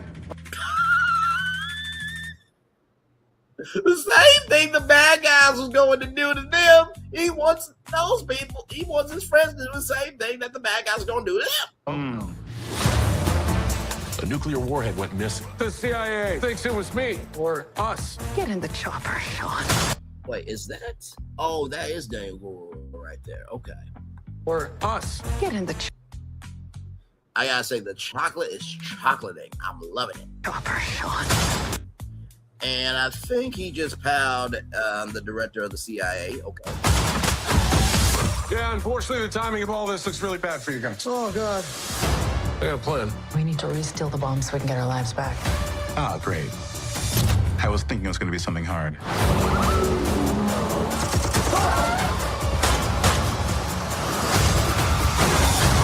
What was that? It's like a crunchy Yeah, sound. it's like body. You think they're okay? Probably not. Probably not. And by the way, y'all, let me just say this. I know that this seems like a Fast and Furious trailer, but when you really think about it, though, when I was playing with Matchbox cars and Hot Wheel cars, we would make adventures album, right? So this is kind of a good script, right? So let's continue on. I was thinking it was going to be something hard.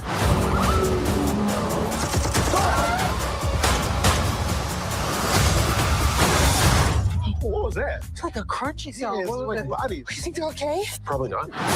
Clean it up. Won't be a problem. That's the enemy. Seem like a human teabag. I can't do what I do and drag the Matchbox gang around with me. I can't do what I do and drag the Matchbox gang around. We made a friend. Instead of saying we're family, we're a gang. Gang, gang, gang, gang. Oh, my God. Take what you need. I work alone. Not anymore.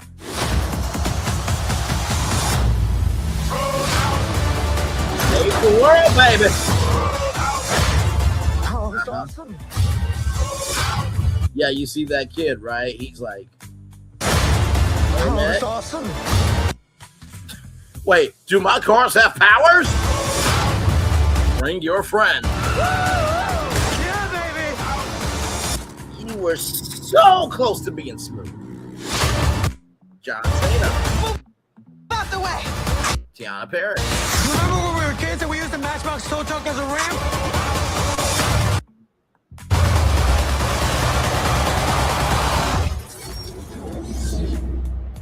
Hey, when we tell this story, you leave this part out, okay?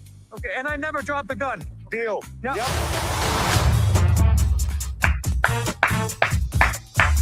That looks good. I have to give it to him. I wish Skydance Mia wasn't producing it, but here we are. Skydance did a decent job.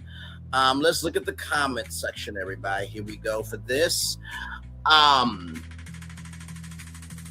Here we go.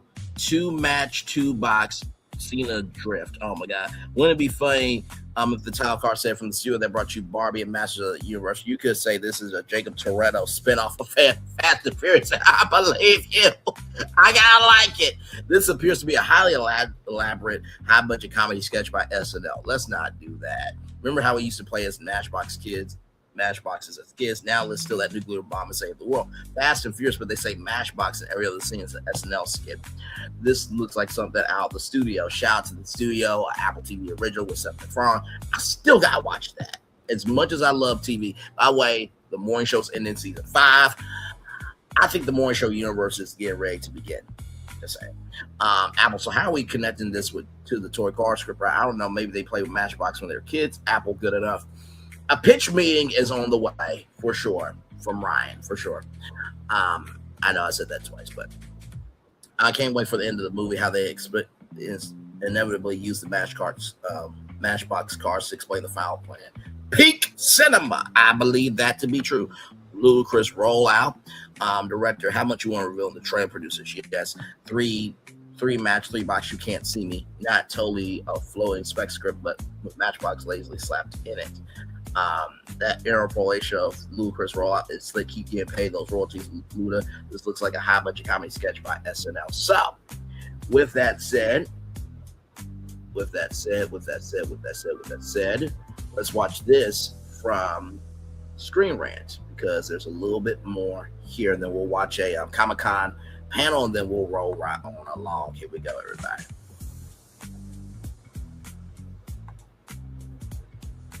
I got 2 joysticks for my computer, and then I got a farming simulator 2025, and I taught myself how to learn how to use an excavator. I'm not officially certified, but if you need some like holes dug, I can do it. Hello, everybody. Hello. How we doing? You liking the couch? Loving it. You love the couch? It's a challenge in its own right. Just get the lounge out. I'm a big head with tiny arms. I'm just not sure if I thought this through. Master. My buddy's close to me. It's great. We love you for it. Thank you. Well, thank you so much for coming by the Screen Rant Suite this morning. You're kicking off my, what is it, third day of Comic-Con? Day 3. Day 3. How many Comic-Cons for everybody? Anybody's? This is my first right now. Well, yes. I was like, I've interviewed I'm you. most present at this one here. That is a great outlook on life. Yep. What are some of your favorite things to do here? Do you get any time to kind of go out and explore? Any kind of favorite Comic-Con moments that you get to have while you're here? I have a few. I think overall, in a blanket statement, it's best said that this is an expo. So a lot of things come here. You have Marvel, you certainly have Matchbox. It is a place where fans who are passionate congregate to get news. And it's not affiliated with anything. San Diego Comic-Con is its own thing. And it's so attractive that Matchbox will come and Marvel will show up. Like, the gravity of the passion of the people that walk the floor is the most exciting thing about it. And it's so big that giant news will be broken here. You see Johnny Depp in costume, like here, you know what I'm saying? It's about the fans, it's fan first, and you see big industry headlines happen at San Diego Comic-Con. Very well said, John Cena. And by the way, I have a plan to bring back E3. I've been playing around with it. It does need to evolve, but we'll do a live maybe later on this week. Don't hold me to it, but we'll talk E3. Yeah. Well, speaking of which, it is I, Johnny Depp. We know. But, you know, by the way, Johnny Depp is playing Ebenezer in a film, and Johnny Depp actually showed up as Ebenezer there. So Johnny Depp is back. Now Captain Jack Sparrow needs to come back, damn it, because he can only play him. Right up. And that, like this is only my second Comic-Con, but I love how much effort people put into expressing themselves at this convention, and also families. Like I see like fathers with little kids or like moms with little kids like dressing in theme, and I'm like, I never grew up with something like that in Guatemala, and it's so exciting to see. This thing became something because of the fans, and the model is copied globally now. There's fan conventions everywhere. But there's only one San Diego Comic-Con, and the place still is special, very special. Absolutely. Well, I'm very excited about Matchbox, and it's one of those things. Like when I was a kid, I had so many freaking Matchbox cars. I remember like going to McDonald's, and they'd be like, "Do you want the girl toy or the boy toy?" And the boy toy was the Matchbox one, and my mom was like, "She would like the boy toy." But I mean, you said we come here to get news. What are we going to learn about Matchbox this weekend? Ooh, so I don't want to spoil it. Okay. You're basically saying, hey, I'm stuck in here, so yeah, can you tell me? Gotta help me out. We're certainly going to debut some footage for the fans. We have a wonderful panel at Hall H where I think everything's kind of going to be up for discussion. But basically, we know that this is the nucleus of the passionate fan base for all things collectible, and Matchbox is certainly in that lane. So we want to give people who are passionate about it just a little taste to help them spread the word. Yeah. I guess when you got the script or got the concept of the movie, what excited you all most about the idea of Matchbox the movie? For me, No, go ahead. For me, it was seeing this group of ordinary people get to go on this extraordinary journey together and watching the things that are considered their weaknesses or the things that people maybe shun or tease them for become their strength and the thing they use to help save the world in a way, in a very literal way in our case. But yeah, just really getting to see the connection between all of the characters and watching them blossom and grow in their arc from the beginning to the end. It was just seemed like a fun script. Yeah, I also loved thinking about the opportunities of like, what am I going to get to learn? What am I going to get to drive? Who's going to be teaching me to drive these amazing cars? How cool is this going to be? And everyone here getting to learn a new skill and try, different types of stunts. That is something I did a lot when I was a lot younger, and it was really fun to return to that. And I haven't been to Comic-Con in I think like 20 years or something. Really? I think so. These guys know I have a hard time remembering things. Towards the end of the day, I interviewed you here last year. When you get an epiphany, you're gonna like somebody's gonna hand you a car, and you're like, "Oh my god, I was here 20 years ago, and I did exactly this." As you can see, we don't like each other at all. We had so much. I mean, basically, we had so much fun. We did a bunch of cool stuff, and we got to, create this movie that is really based around a group of friends who have to help each other to get through this wild adventure. The heart of this movie, like obviously the fun, it was so funny, the script was so funny, the action was always going to be great, but there was this just genuine groundedness to the connection between these characters, and the fact that they're never alone as soon as they found each other, and like how much that becomes a recurring theme throughout the movie. So yeah, of course, there's incredible stunts. There's, you have the best in the business doing, we broke world records in stunts, which a huge credit to our stunt team. But yeah, it's at its heart of it, it's a movie about connection, But but I also want to, when reading that script, the scale of this movie was very exciting to me. Getting to like go around the world and like do these magnificent feats. And I mean, and Sam Hargrave, our director, knowing his background, to get to like do a movie like this and to have it be filled with like, have that bounced against heart and like this funny cast. I was very excited to like have these huge set pieces and like to get to like participate in that thing, driving trucks and Yeah. I think also another thing, especially for me, was intellectual property can be tricky sometimes. So what was most interesting for me in the first read was, how are they going to pull it off? How am I going to make this into a story that I can understand? This is a toy. Correct. This is involved, but the way they pulled it off was in such a way that it's like, I don't want to say you forget about it. It's an organic fit into the story of the movie. That's a challenge. And we've all seen like when it's not done well, it can be tricky.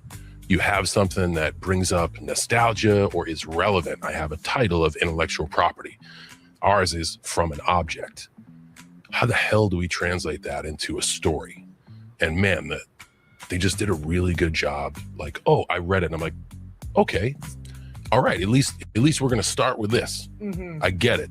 I think it can be pulled off. And then you bring cast one by one, the director, everybody's got a vision, everybody brings ideas to the table, and it becomes less and less of like, man, I don't know. I know this thing made money, but I don't know if the translation is going to work. Like they pulled it off quite well. It becomes a fun ride. You know what? Can I just say this about John Cena? He is one of the most in tune men I have seen. Like his love for K-pop, his love for understanding fans. And I remember when John Cena was like, why is The Rock not being committed to WWE, and they have their friendship and everything, to the point where they're in the same Fast and Furious movie, right? That was such the most articulate way to say anything can happen, but it takes the right mindset to make it happen. Like, just brilliant job. I wish him and Nikki Bella would be married. They would be fucking. They would have children, because he would be a great dad. It was a whole thing I don't want to talk about because it gets me emotional. Not like I'm not emotional for other things, but still, just John Cena also too he made a record of fulfilling the most wishes for Make-A-Wish. Like, if you hate John Cena, you got problems, bro. Like, we will gladly give up the president to the aliens and save John Cena. Okay? That's how real John Cena is. Let's continue. Yeah. No, it's so true. I remember like back in the day when they announced Transformers, I started laughing because I was like, what are they? And then it's like one of the best. Do it? Yeah. And when you can, and this might just be the low couch talking, but when you can do it in a way that's organic and you just make a great movie first. Yeah. And then find a way to make an authentic connection. And I think Matchbox does that very well. Jessica, you mentioned the skills that you wanted to learn. What skills did everyone pick up as a result of doing this movie? English. Honestly, fantastic. Really good. He got us. It's pretty impressive. Yeah, only Hungarian. I only spoke Hungarian and a little bit of Spanish, but you really, I took to it pretty quick. Quick.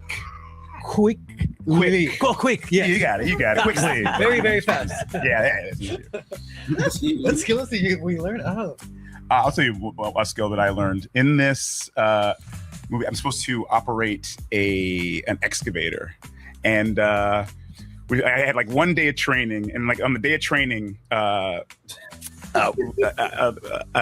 were like, all right, well, here's the day. So he went to dig the thing in, and like maybe 1.5 feet in, it hit cement. Clink. And he was like, well, all right, we're supposed to do this and this and this and this.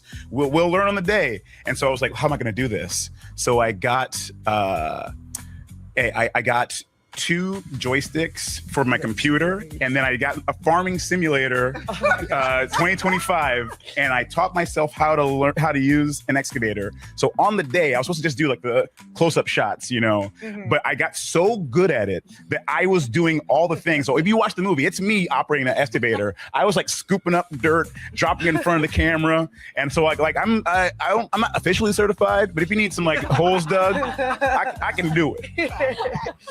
If you need me, I'm forklift certified. I learned to drive in a way I've never driven before, like performance driving, basically. Like turning a 180 and stopping on a mark, turning a 360 and stopping on a mark, and skidding out, like stuff like that, which is so cool to do. And the stunt team, just the most incredible team I've ever gotten to work with. And in my particular, I have a couple stunt drivers these women who I worked with, they were just unbelievable and so talented. And it was just so fun to go fast and feel confident that I knew I wasn't going to hurt myself, and most importantly, not hurt anybody else. Because I think that's the scariest thing when you're like, you're moving big equipment, you're driving fast cars, you're driving a stick shift that maybe you haven't driven in a long time or never before, whatever. There's 200 people in front of you or to the side, and the scariest thing is like, am I gonna hurt somebody? And that's the scariest part. And I just felt so confident. And now my kids think I'm really cool because I can skid the car. Right. I was like, I feel like making this movie was just like a bunch of things you wanted to do as a kid that you guys got to do making the movie. I mean, when I saw this cast list and that you guys were coming in today, I'm obsessed. Have any of you worked together before? Or this is it. Yeah. This is getting the band together for the first time. Heck yeah. Oh my gosh. I mean, I'm such a fan. Out world. This is it. But it did feel like we had known each other for a long time. Like we talk about, we had rehearsals and script development in December and character development in December, like a month before we started. And so we got to come together and get to know each other. And, you know, it's like you're meeting people for the first time. You don't know what you're getting into, but everyone was so open and just kind. And we just had fun. And literally we took that into filming and throughout filming. And we just, like, how you see us now is how we were on set. And that really, I think, informed what you see on the film as well. Yeah, don't be confused. These guys on a short couch, they're in a happy place, sitting this close to each other. Despite the couch. Like, they are very happy here. Because of the couch.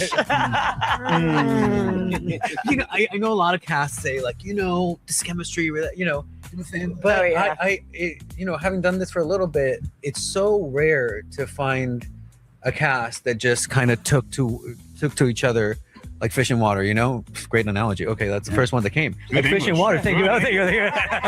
But you know, it made these, obviously we had so many moments where you're like, I can't believe we just shut down a highway to do this, you know? And then you turn to your left, to your right, and there are people you genuinely love being around and they're making you laugh with it. It was just kind of like a spoil of riches, honestly. Yeah.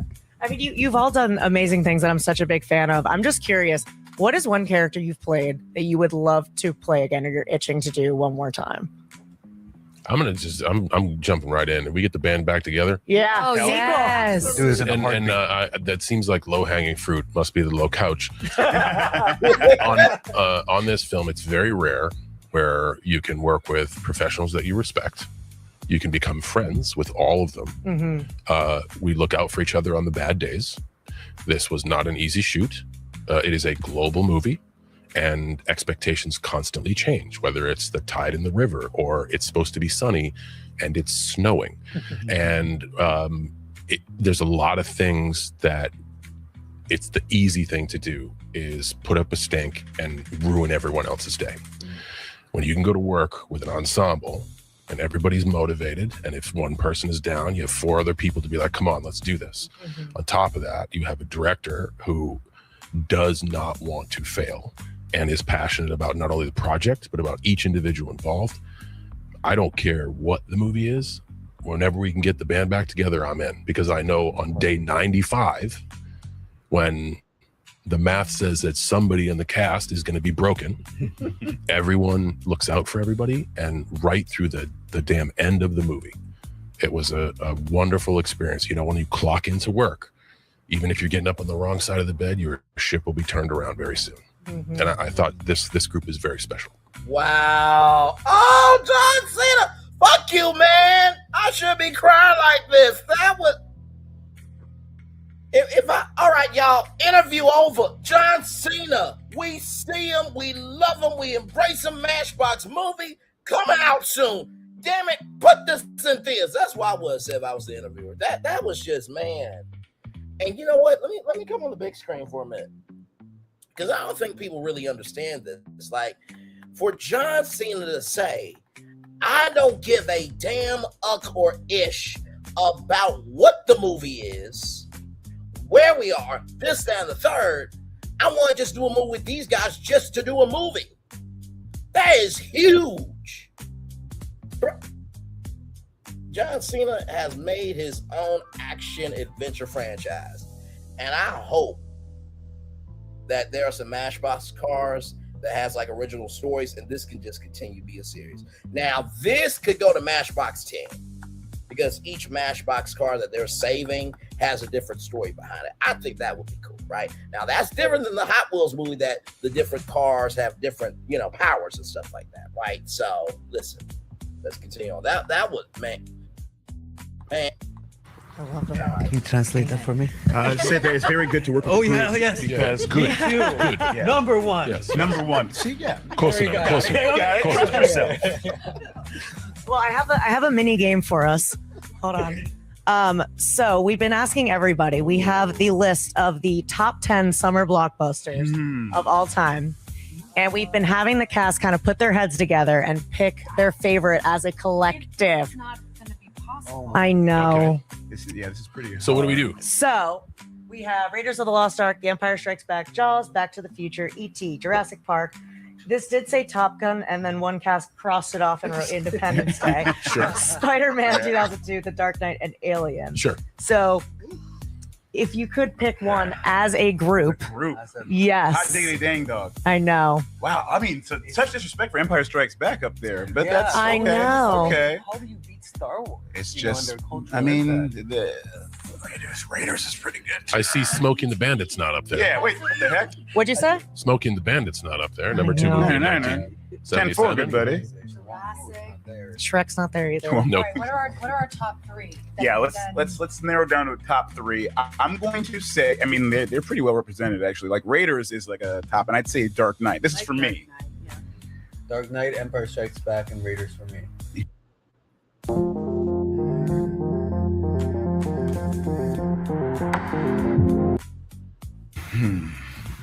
So far, the Dark Knight is on every list that has been said. I think that might be our choice. I would agree. I would agree. Jess is like, no.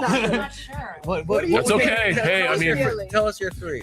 your one vote can outvote the 4 votes of us. That's the way it works. E.T. You guys? It's a good movie. It's good. It's great letters. By the way, this It's is a an very awesome. good movie. This is a real-time group Fight me. psychology Come thing right here. Like, we all agree this. No, what about this? No, we all agree on that. This is great. This is. Yeah. Summer blockbuster. Summer. I think Jaws They were lined up around the block to see Jaws. Jaws was the original It was the blockbuster. original. Change the game. It blocked the bust. Actually, I'm back in. Busted the block. Jaws is I'm going to Jaws. I'm going to Jaws. You can't have I Summer would- Blockbuster original. without the first one. Yeah. You can't- it's the All first right. one. Jaws. Yeah, I support Jaws. What about you, Tiana? I support the group. I'm with All right, great. I like Jaws. that. And that's Jaws. great. Jaws. Your turn.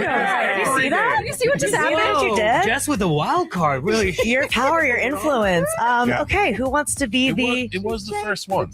You can't have the journey without No, the first step. let's just that way when it Yeah, of course. when You sign it to make it official. That way we're not liable for it.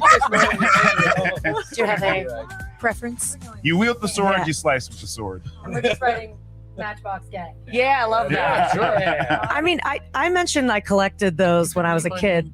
Yeah. Like, can you put mine? Don't say anything about it. Can you state my objection, though? I mean, I mentioned. Oh, It's okay. It's okay. thank you. That's great. I know I mentioned I collected Matchbox. What did y'all collect? Did anyone have a collection of anything? Tiny couches. Very tiny couches. Hey, guess what? This one. Guess what? You're taking that home with you. Available afterwards. I was a big action figures collector. Like G.I. Joe, He-Man, X-Men action figures. I'm even still I still collect stuff. Like what? Swords. I ain't afraid of it. You are afraid, Sam. You know, a sword collection is a real thing for some people. Because You did not want to say it. How have we never heard of this? exactly, that's my secret. Because like, when you need the swords, you don't want people to know you have the sword. Yeah, exactly. Same as the Blade Man. That's the first rule of the Blade Man. First one, Blade Man. You don't tell anybody. On me today. Detach this leg. You don't tell anybody about Keep that. that thing on me. Yeah. Oh my God, Sam. Swords. Yeah. That's right. With 4 brothers, I could collect nothing because it was Right. destroyed. I would try to protect it. I tried to do baseball cards. They got destroyed. Matchbox cars. Everything's group property. So we tried to hoard stuff. It would eventually get raided and beat up or blown up with some sort of illegal explosive. Sorry. Just had a Beal moment there. Yeah. Yeah. Got brought back to a time that actually happened that I Now you totally forgot about until now. Yeah. Okay. Yeah. Well, Yeah. I'm sure you've noticed the matchboxes in front of us. Our Yeah. friends at Entertainment Earth they provided these for us for you guys for your entertainment. You can take some. Yeah, they're gifts and for you to enjoy. I think they're like a new version too. They are. That's what I was thinking. They look They new. are. Got that pimped out food truck. Yeah. Is that what that is? Super combo truck. With rose gold rims on it. That is, what that is nice. I don't know what it's It says Land Rover. Yeah, but they're Obviously, serving we know something. which one That is you're a taking, food T. truck. That I is- see it. Ma'am. This one. Flippy stuff. The VW bus. Yeah. Yeah. Woo woo woo. This is cool. Look at this little. This truck. This one's my. You hit it. You hit that one over on the side just No, for I you. didn't. That's right. It says property of the Swordmaster. What the heck? This one too. Sorry about that. Oh my gosh. Well, thank you guys so much for coming by. I'm very excited for the movie. I love this cast. I love this group together. Do you need help getting off the couch? Or We're gonna cut, and then we're all gonna one by one. Yeah, one by no, we're rolling through it. Somebody's gonna crane operate us. Exactly. Yeah, It's like a we need three-person you. squatty potty. But yeah, thank you so much for coming by. Enjoy the rest of your Comic-Con. Really Thank you so appreciate much. it. Appreciate Yeah. Now that was absolutely great. That was absolutely great. No comments on this. No comments yet. Okay. Well. So now let's watch the Comic-Con panel. Okay, let's watch the Comic-Con panel. Oh my God, that was great. That was just John Cena. You continue to amaze me, brother, and just that was just great. Sincere, that was just wonderful. LL Bean has been making some of the world's most durable packs since 1982. Down to Films That Rock.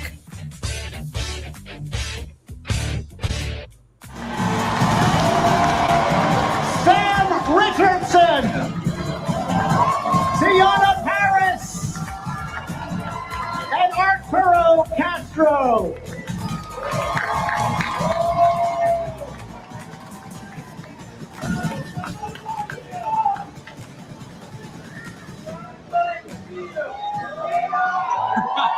By the way, I'm just gonna say this right now.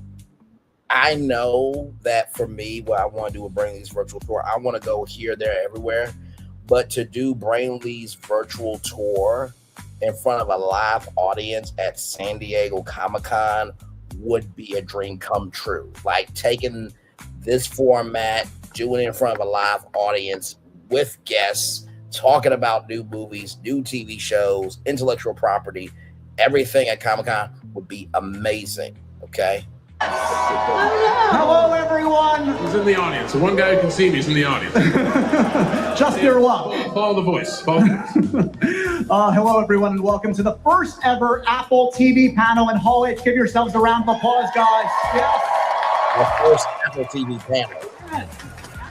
My God. I'm Josh Horowitz. I host a podcast called Happy, Sad, Confused, and I'm so thrilled to say I'm the host of this epic panel today, which we are kicking off with the cast of Matchbox, the movie. Welcome, everybody. How's it going? Thank you for letting us be here today. They told me if I don't lean in the... Can't hear, but I want to make sure that the most important thing I want you to know... Right? True. Yeah. True. Thank you so much. John Cena, you sly dog, you sly dog, you sly dog. He probably didn't say nothing that was really a secret, but he could have. Oh my God. They're backstage. Just forget it. Anyway, John, you've got some experience on this stage. We saw you here just last year on Hall H. You had a different costume last year. did full Peacemaker outfit. Yes, indeed. Peacemaker. Just going for cheap pops, brother. Yeah, cheap Peacemaker pops. I don't know. That's quite a pop, brother. I feel like there's a lot of Comic-Con cred on this panel. Are there any newbies here? Has anybody never done the Hall H thing yet? Somebody over there. Okay. Okay, they're all veterans. They're in the right place. Look, let's talk Matchbox. Congratulations on this film, guys. We all know Matchbox. We all grew up with it. Set the scene for us. Maybe we'll start with you, John. What is Matchbox, the movie? It is a global thrill ride about friends leaning into nostalgia because their anxiety has put them in an uncomfortable place. And hopefully we want you guys to root for them and maybe they make it through and save the day. We'll see. And on that note, I'm going to drink this entire bottle of water. Here goes the party trick. Yeah. Not good. Chug. No! Chad! Oh my God! He's actually doing it! No! He's actually doing it! Oh my God, he's crazy. He actually did that. Stay hydrated, San Diego. That's surely the most aggressive physical thing you've ever had to do on a stage. That's pretty. Now, stay hydrated, San Diego. Stay classy, San Diego. Anchorman reference. I'm just saying things out my mouth. Let's keep going on here. Oh my God. And don't worry, we're going to get to Nolan Wells and Paramount. Believe me, let's keep That's pretty tough. It was. That was this moment right now. I'm talking to you. There, definitely. I'm retired. Okay, so for all of you guys, I'd love to hear what's it like seeing these iconic vehicles brought to life on the big screen. It's pretty crazy, I would imagine. For any of you? Yes, so cool, so crazy. I grew up playing with Matchbox cars as well with my brother, and to drive these vehicles in real life, the Mustang I got to drive is unbelievable. Learning all these cool stunts that we got to do, these skills that we got to learn. It's you are a kid again, and the magic of making movies. It's just so amazing, and it kind of revitalized my feelings about the movie industry, you know? Love you too! Love you too! Ow. You know, Josh, I gotta tell you, some of these stunts in this movie are some of the craziest things I've ever seen a human being perform, right? We have the best in the business, Sam Hargrave and his team. And, you know, growing up in Guatemala, and thank you all for coming to my quinceañera. Yes, they're all from Guatemala, actually, yes. You know, you dreamt like moments like that could happen, right? Moments like this moment. And on Matchbox, the movie, like every day you had one of these pinch me moments. But the most impressive stunt, I hope I'm not spoiling anything. You know, John Cena would chug water every single day at such a rapid speed. Incredible. Maniac. Pretty good. Really hydrated, man. Is it tough to get John Cena to break? Because we should say, as much as this is an action film, this is a comedy. This is a really fun movie. Are you good at, maintaining character focus on set, John? It's a cry for help. I'm a lot of struggle in there. Yeah, no humor in my life anymore. Anyway, how's everybody else doing? I kid. Give it for crash for help! He's a broken man! Let's go down the line. I want to hear a little bit about all of your characters, because frankly, this audience knows nothing yet. This is kind of the big coming out party for Matchbox, the movie. So John, let's start with you. We're going to go down the line. Oh no, let's go in reverse. Okay, I'll bring over Arturo. We're going to start with you. Please, yes. Thanks, John. Here, I'll try it. Tell me. What's the question? My question. My character is named Ted, which is the most Caucasian name I've ever had in a movie.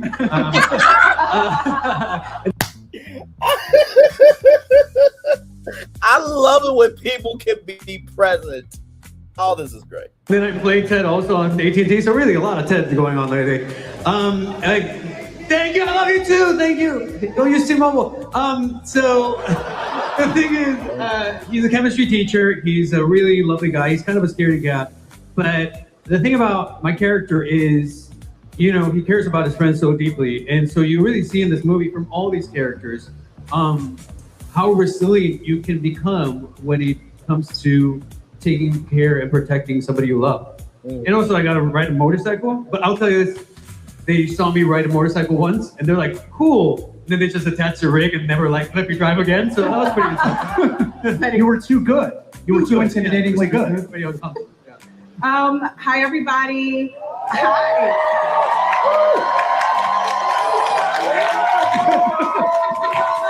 The Marvels, okay, and so excited for introduction. I get to play Charmaine. Charmaine is in love with her friends, loves her. She also loves this guy here, Ted. Not Ted. Oh my God!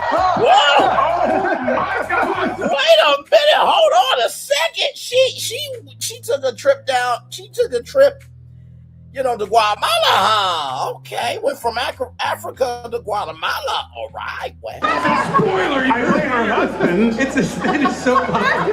Right, sorry. That's Matchbox taking you a horny movie. An affair happened in the movie. Oh my God! Sorry. That guy got it. The guy in the back. Thanks, guys. Thanks, guys. But she loves her friends, but she wants more for herself, and she wants to see the world, and she loves this guy and wants a life with him, and wants to figure out how to do both. Yeah. Yeah, there you go. Yeah. Nailed it. Sam. Hey, everybody. Yes! Yeah! Sam. Magic in here. Introductions. Yes! Woo! And I played Ted. Yeah. We all I played Crosby. Whoa, I love this microphone. And he's a construction worker who's like a little bit of a homebody who really loves this character, Ted, whose name is Ted also. And he's sort of like put out of his comfort zone when he's like whisked away in this globe-trotting adventure. And watch me have a sip of this water. Yes!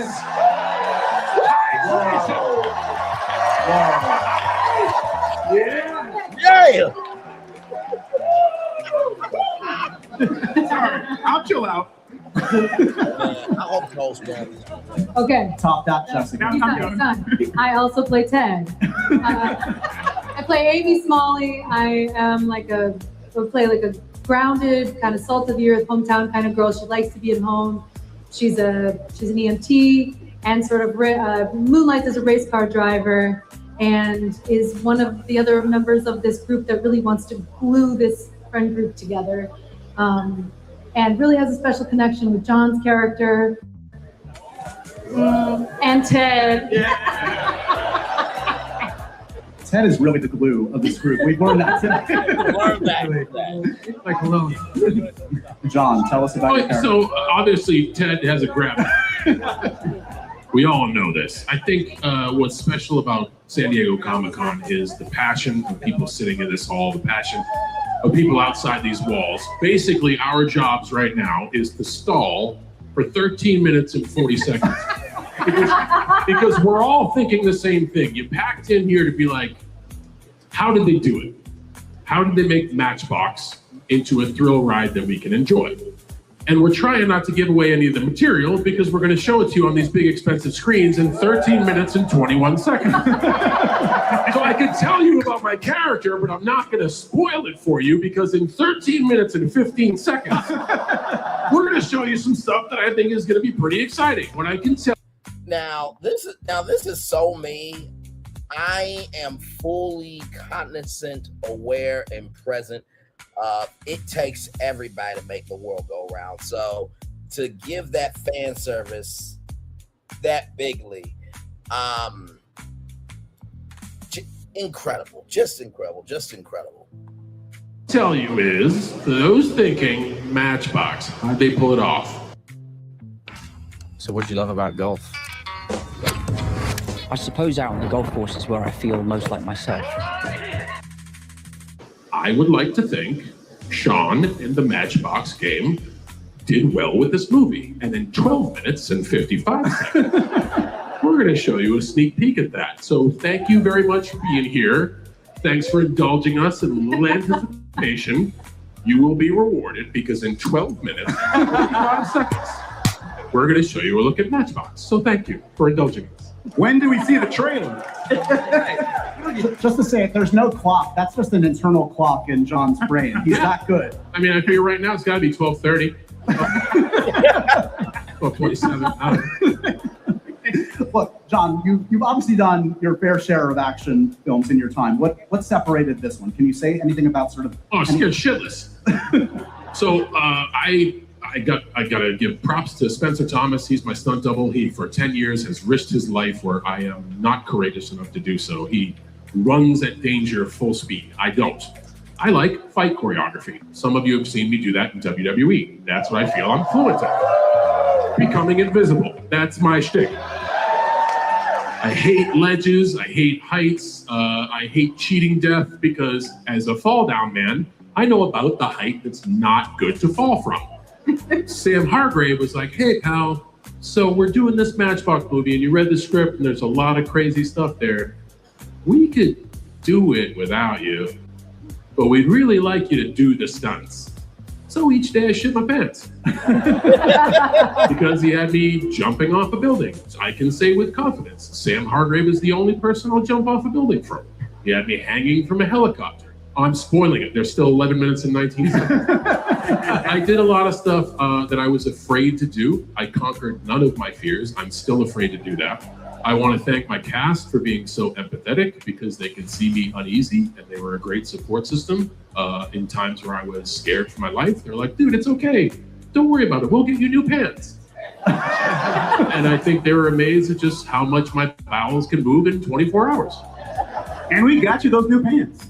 Yeah, they got me some new pants, which I then again soiled for the next time I had to hang off a helicopter or something. It's the cycle of life, the cycle of pants. We all poop. I just did it in my pants. A lot. Now, not only did he poop his pants, but he ripped his pants. He thought that he could get away with it. And then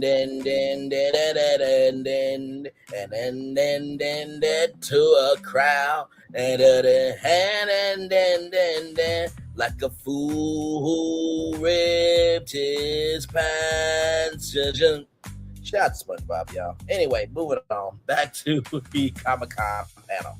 It's a beautiful thing. Yeah. Speaking of beautiful things, your director, Sam Hargrave, wanted to send in a quick message. He couldn't be here today, but we have a very special message from your director, Sam Hargrave. Take it away. Okay. So here's what's great when expectations change in your favor. I told you in 10 minutes we're going to show you the trailer. See what I did there? Now we're going to show you the trailer right now. without further delay, although I'm still posturing for a delay. Here's the never-before-seen trailer to Matchbox, the movie. Enjoy!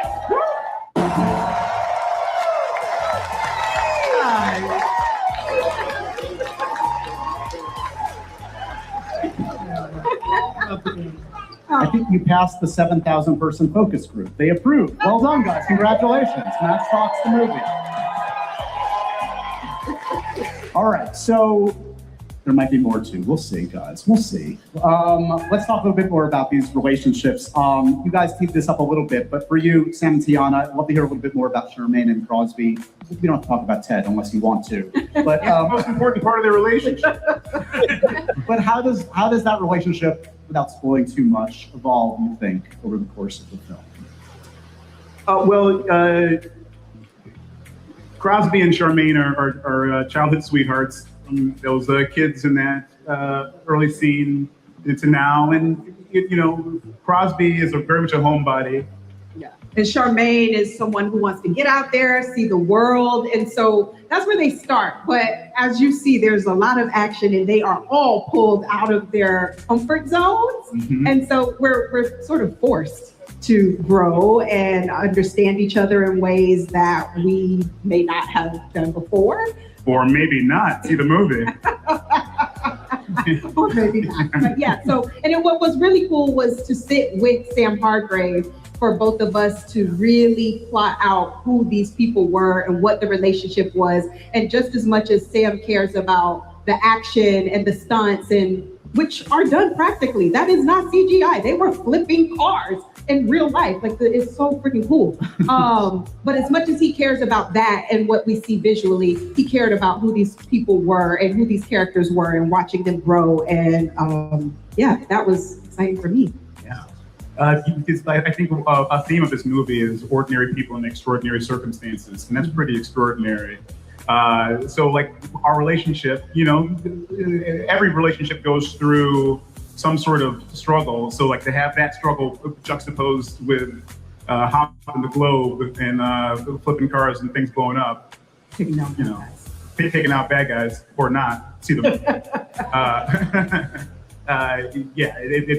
The relationship grows or shrinks from that. So they're all ordinary characters except for Ted, obviously, who's extraordinary in every way. Extraordinary, yeah. Arturo, you described Ted as a bit of an optimist. Would you say you share Ted's optimism? Yeah, first of all, I would like to clarify that gun was very heavy. I think any of us in that circumstance Yeah, Ted is an optimist. I mean, it's obviously hard for him to have a relationship romantically with every character on this movie, but somebody has to do it. No, you know, what I love about Ted and I love about this group of friends is like, you know, a lot of times in movies,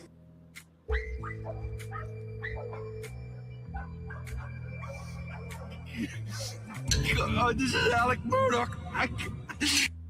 you know, people don't act as if something crazy is happening. But the fact that you have these ordinary people in these extraordinary circumstances, we can have lines like, sorry, are we going to die today? Or like, is this the right outfit to die, you know?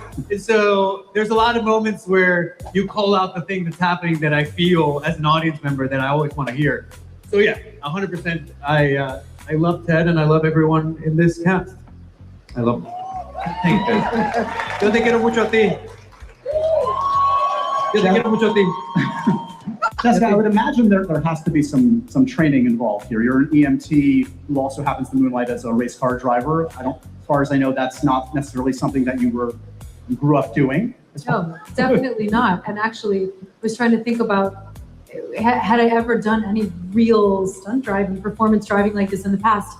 Not really, not for any other job or movie or anything like that. So this opportunity was incredible. We had the most incredible team, the most amazing stunt drivers, and everyone training us. I got to learn how to 180 a car into a mark on the back of the car, do a 360 to a mark, skid out, fish tail out. It was so cool, and to do it safely, so you know you're not going to injure somebody or you're not going to injure yourself. It was just, I mean, it's like it's a dream come true to do something like that for work. So it was pretty amazing.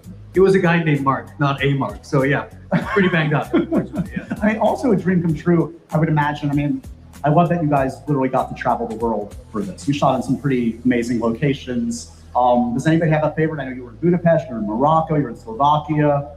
Favorite location? Or a desert. You know, I don't know. Any favorite locations? I enjoyed Slovakia because it was so peaceful, so quiet. After leaving Morocco, which is turned up, okay? The city, the people, lots of energy, and the stunts we were doing with so many people. It was nice to have that and then go to something so quiet. Yeah. I like Slovakia also because like we had a bunch of freeway that was just for us, miles to like do stunts on, and so just to do like driving stuff, and so that juxtaposed to a beautiful, serene village hill background where at like when it would get to a certain hour, all the little cottages and houses would like have their chimneys would like start smoking up, and then we're like crashing cars on that. It was very cool. My favorite location, All Age. There it is. San Diego. And I'll tell you why, because with 35 seconds left, this is the first crowd that got to see a piece of work that we're very proud of. We all did our best in this film. I forged friendships with all the cast and crew. We're really thankful to debut it in front of such a passionate audience. We're hoping that you guys like what you saw, that you tell the world to be excited for Matchbox. Mark your watches, October 9th, that's 10/9 if you're scoring. It's going to be on Apple, so make sure to watch Matchbox the movie because we all worked really hard. We put together a great trailer that sounded like you enjoyed. We can't do this without you, and you're my favorite location of the movie. That's our time. A huge thank you to our cast for hanging out. That was really To achieve really the cool. things Shout I've dreamed out of, to I'm not. that. You know, I always love the show that we do because we went from Nicki Minaj being offended that a white bastard would disrespect her, even though we told her about it, to being able to talk about toy cars and how it can be an action thriller of a movie in the same show. Now, let's talk about Nolan Wells. There is some new audio out that reveals who may have heard Nolan. We're gonna go over to my girl, Chronicle Speaks. Here we go. Now, many of you have had questions about the Cito call audio that I previously played. Once again, this recording is publicly available online. Although the regular hold music is playing, you can still hear what appears to be a frantic situation unfolding in the background. Nothing has been added to the recording. Now on to new developments. Fortunately, the call was recorded in stereo, meaning the dispatcher's voice plays through one channel while the young man on the boat can be heard through the other channel. I simply muted the dispatcher's channel, allowing us to focus more clearly on the background conversation. This audio works best if you use headphones.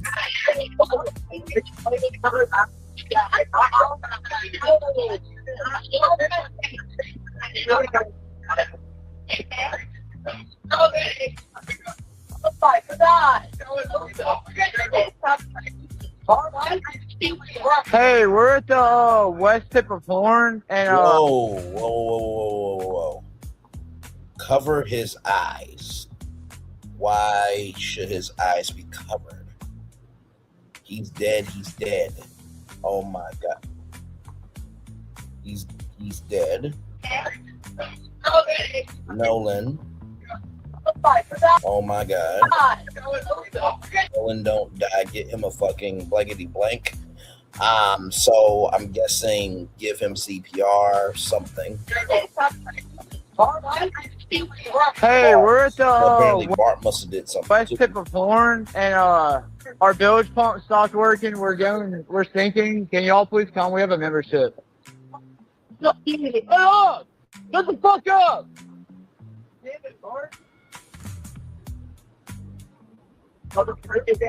What'd you say? Hey. Mother freaking dead, dude. It's coming up. We're just thinking. I don't know. Like we're going down now. If you're going down, wouldn't there be like gargling or something like that? I don't know the phone number. It's either. I think it's. Try that. I know we have a membership, like guaranteed. I don't have the tag on here. It got ripped off.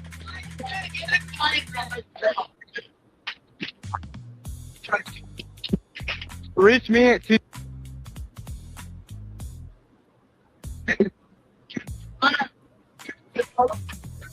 Yeah, everybody's off the way. What? No, we do not need that.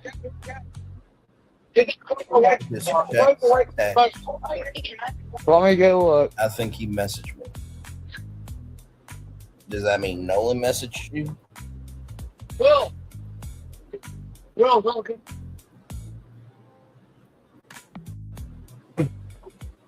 Hey, north. All right, are you ready? Sorry. North 30 degrees. By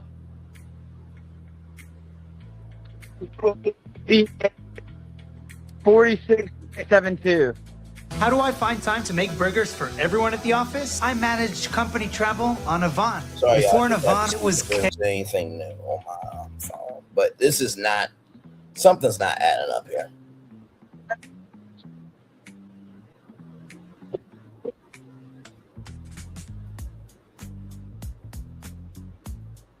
Sorry, look. What do I need to send you? Yeah, what?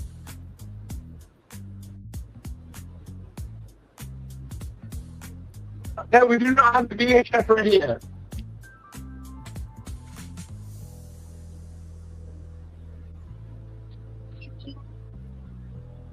Okay, my coordinates are 30 degrees by 14.684 north, and then west by 88 degrees by 46.79.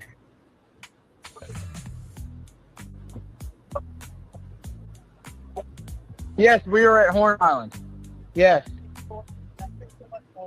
If we were sinking, yes.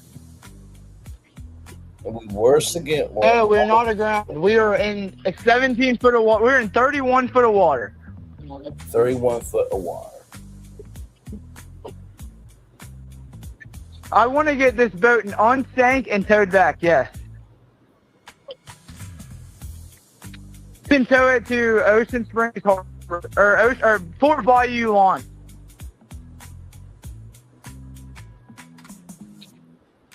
No, there's no children. All of y'all are pretty much kids at this point. I mean, adults, yeah, but no. Let's continue.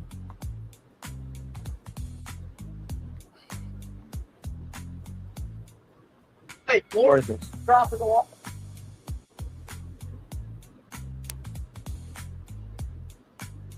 It's just Better jump in and pull the plug now. while you're going. All these calls, rather, now are. Take out of here. Hello. Take it out of here. Okay, what's going on? What's up? There are 0 adults on board. No. Nobody.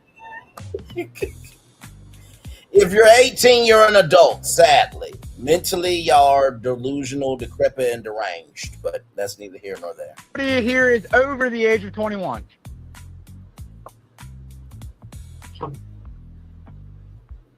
You smart ass.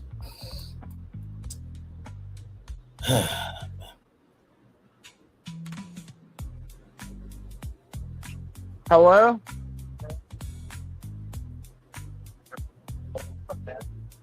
Yeah, there's lots of people breathing on the boat. Like 7. 22, 30, 45. Yes, we have life jackets available. A Triton, 22-foot offshore, 22-foot Triton offshore sea flight hull.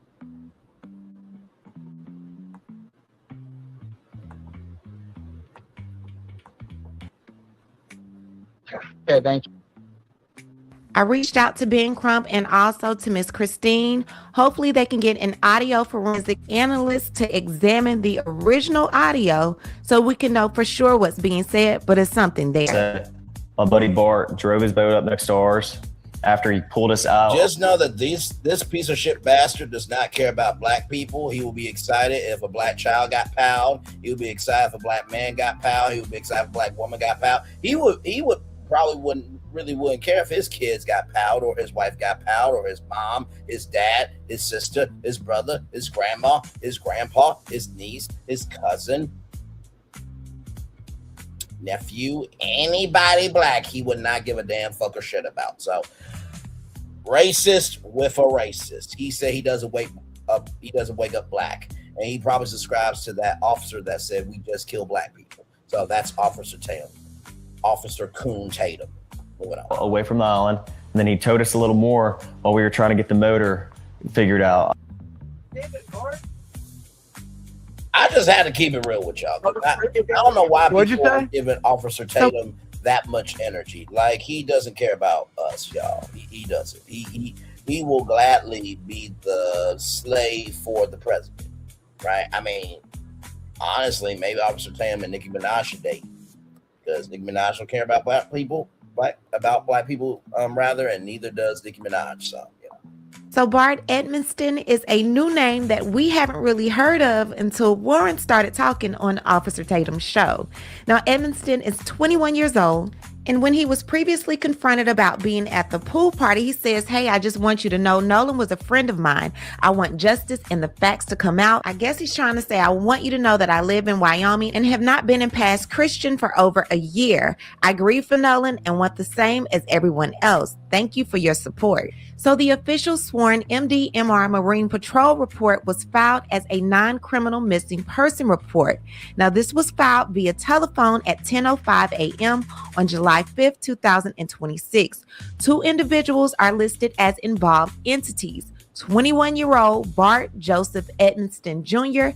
and Jerry Ralph Atkerson, which happens to be Wyatt's grandfather, i.e. the owner of the boat.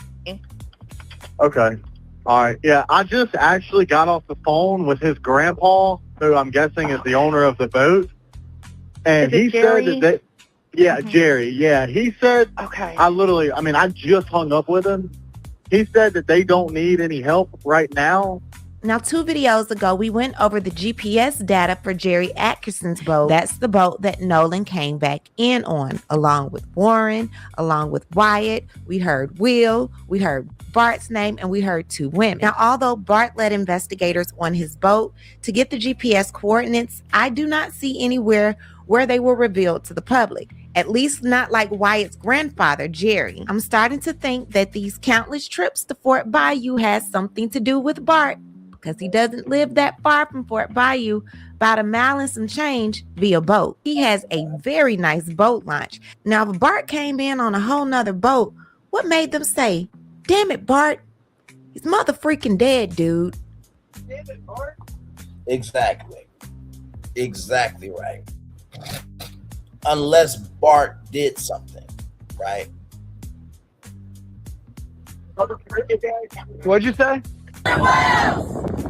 What do we want? Justice! When do we want it? Now! What do we want? Justice! When do we want it? Now! Say his name! No, we will! Say his name! No, we will! What do we want? Justice! Say his name! No, we will! His name! On next, I shall stay until someone decides to pay. We're calling for several arrests. The internet should not be solving this crime when it's been sitting with investigators for over 3 weeks. Amen. What I need to do is hear from... Not to mention, too, the racist piece of shit, see you next Tuesday, who decided to close the results because the throat and other body organs were taken out. But God forbid if it was the DA's child, her daughter, her son, or any family member, her husband. Oh, this wouldn't be happening.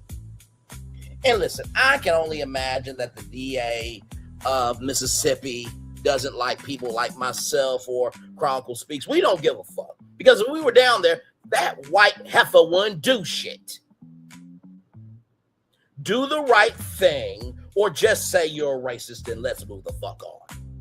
Moving on. I don't got time for bullshit. You gotta call things out as they are. from you. What do you think about everything going on in the Nolan Wells case? Leave a comment and we'll talk about it down below. If there's anything new, you guys will definitely know about it. All right, let's continue on here. Our last destination here. From cordcuttersnews.com. Here we go, everybody. One of the largest actors unions comes out opposing Paramount buying Warner Brothers Discovery. Yeah, that one. Hollywood faces renewed turbulence as legal challenges mount. Paramount, good. Paramount, rather. Good. Warner Mount, I'm going to say Warner Mount. Good damn.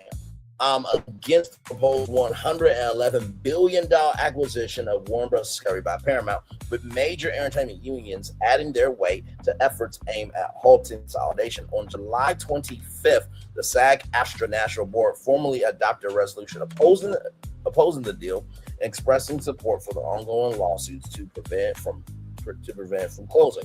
The Actors and Performers Union, representing around 160,000 professionals, emphasize the need for binding agreements to maintain or expand domestic production levels rather than relying on unenforceable assurances from the companies involved. This stance aligns the union with broader industry concerns about job security, creative output, and competitive balance in film, television, and streaming. And I just want to say this, David Ellison, the dumbass that he is, he wants about 30 films a year. Most films takes about, 6 months to 9 months, and then you gotta, do post and color and audio and sound balancing and all that stuff. Like, you can't put out 30 films in a year unless you're going to do some streaming films. So what? Let me see. 15 plus 15 should equal 30, I believe. If I'm not mistaken.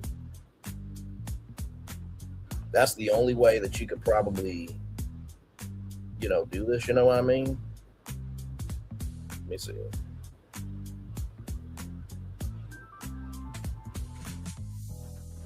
Yeah, so 15 streaming films and 15 theatrical films. If you do it that way, it's still dicey, but at least it makes a lot more sense than putting out 30 theatrical films in 1 year, okay? The merger agreement finalized in 2026 after Paramount Skydance outmaneuvered other potential buyers, including a prior Netflix interest. No, they raped Warner Brothers Discovery. That's exactly what they did. They are that desperate as a company they would have to do tactics to the point where they were trying to blame Netflix. Netflix was like, listen, y'all wanted it. We're not going to fight y'all for it. So they kept blaming Netflix for doing this campaign behind the scenes that David Ellison, Larry Ellison, the president, are like PDF academics. They believe that there's a conspiracy theory to go against them. Child, I just cannot. Would unite two of the largest remaining traditional media companies. It combines the Paramount and Warner Brothers Film Studios, merges streaming services Paramount and Max into a single platform, which is a dumbass decision because, with that said, HBO fuels content for Max. HBO Max, rather. And nobody watches Paramount Plus like that. Yes, you got Big Brother, Survivor, The Amazing Race, Beyond the Gate. You have some hits. Okay. But everything's not hidden, right? More people watch, I would say more people watch probably HBO Max, Hulu, a little bit more, Disney Plus, and Netflix, of course, right? That's just my take on it. And creates an extensive portfolio of broadcast and cable networks spanning news, sports, entertainment, lifestyle programming. Proponents have pointed to the potential for greater scale to compete against dominant digital platforms, along with pledges of increased theatrical output and cost synergies. However, regulators and stakeholders have raised alarms about reduced competition, higher consumer prices, diminished content variety, and potential cuts to production that could affect tens of thousands of workers across California. Other production hubs, the U.S. Department of Justice, or the Department of Jackhammering, as I like to call them, previously cleared the transaction, but state level and private actions have introduced significant delays, including a temporary restraining order that has already paused progress. So a 28-day restraining order, but now this has been put on hold until June 1st, 2027, or until all the antitrust lawsuits are done. Now, I remind you, there is a $7.7 million ticking fee every day that this is not done, which came out to like $511 million when I calculated it live here on the show. And also, too, there's a $7 billion breakup fee. So Warner Bros. Discovery could get a huge payday, which probably should be the way this should go. And then Paramount has to figure out what to do. Like I said, if y'all just had a creative director, that creative director could act. It's almost like what I came up with. It's almost like when I came up with Walt Disney Creative Engineering, that they would just do the research to see what intellectual properties would and would not work, and how you would, rebrand these cable networks and stuff. You need a creative engineering department at every media company.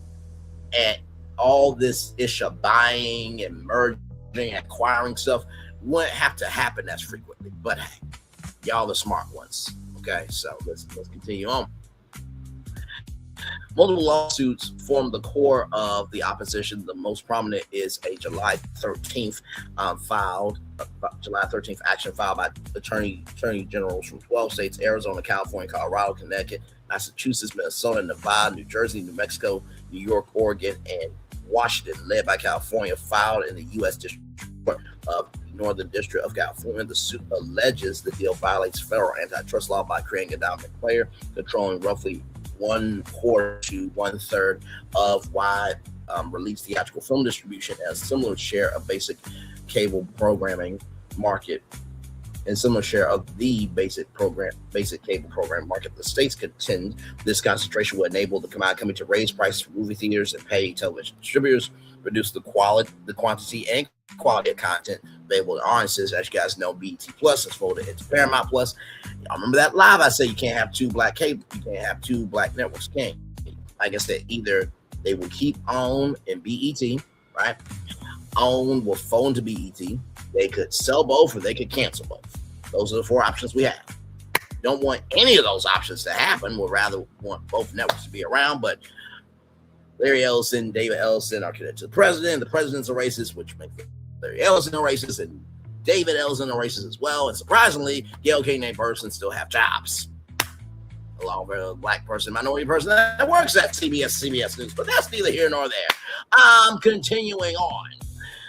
Limit competition for screens and release plots that ultimately harm consumers, independent exhibitors, and the broader economy. They have sought a preliminary injunction to block closing while the case proceeds, resulting in a temporary restraining order that has been extended and stipulation to prevent the transaction from advancing until earlier 5 days after a court determination on the state's claims, or June 1st, 2027. A second major challenge comes from the Writers Guild of America, which has filed their own antitrust lawsuit on July 14th in the same federal court. And of course, NAPTA, I think, is the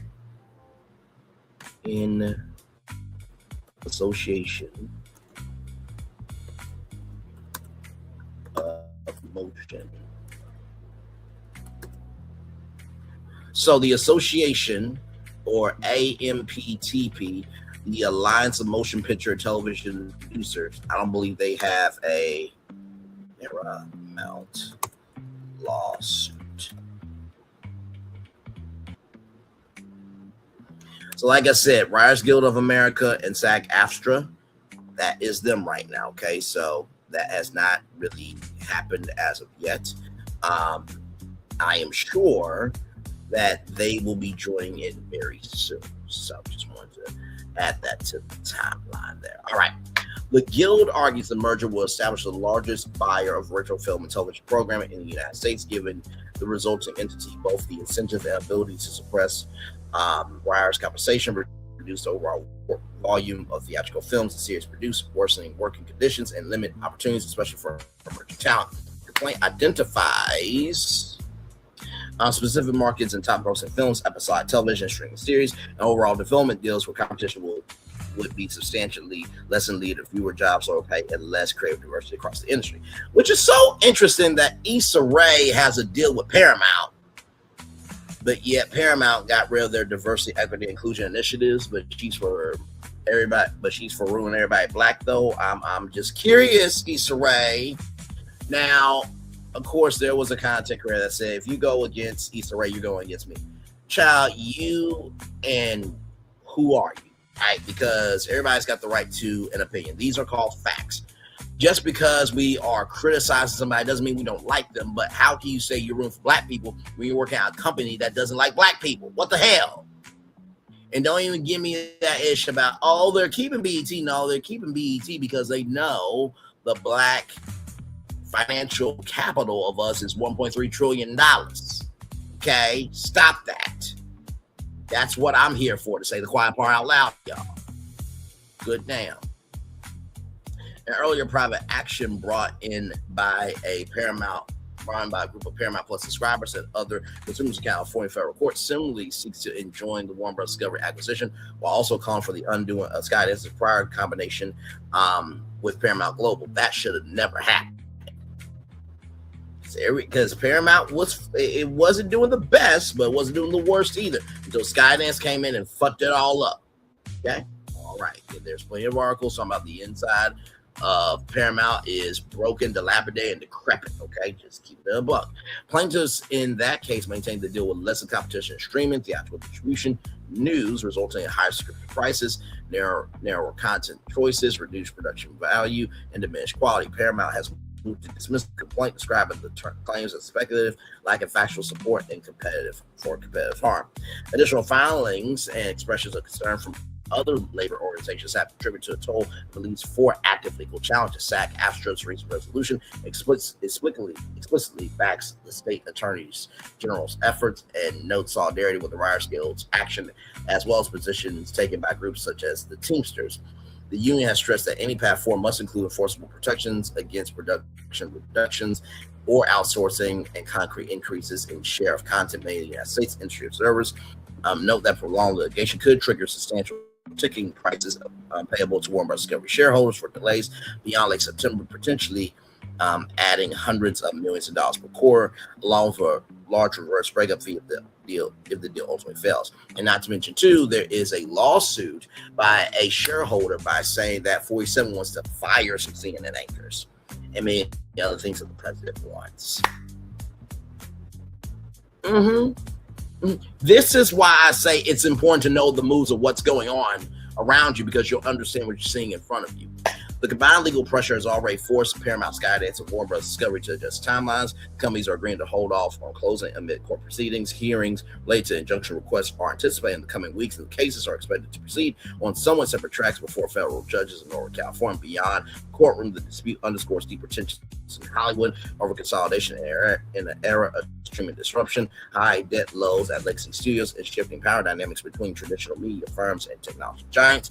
Production communities in states with significant film and television activity are watched closely, given the potential ripple effects on the employment, local economies, and pipeline of original content. And they said I think there was something I saw on my Google app that said this merger could actually cut the tax benefits for other states to film movies and TV shows. Yeah, it's that big of a deal.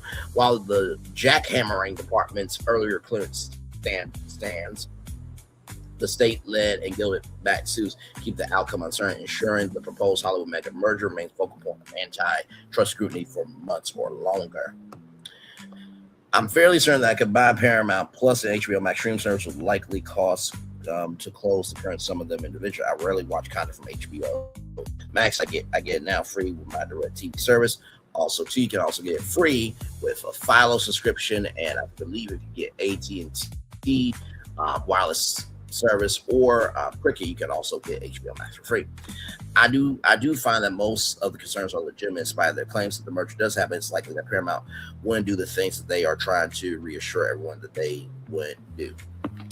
Where was all this hand-wringing outrage when Disney was on buying spring over Amazon, MGM, bought MGM hypocritical morons? I don't know why you weirdos always like bring those up, like we're not against those mergers.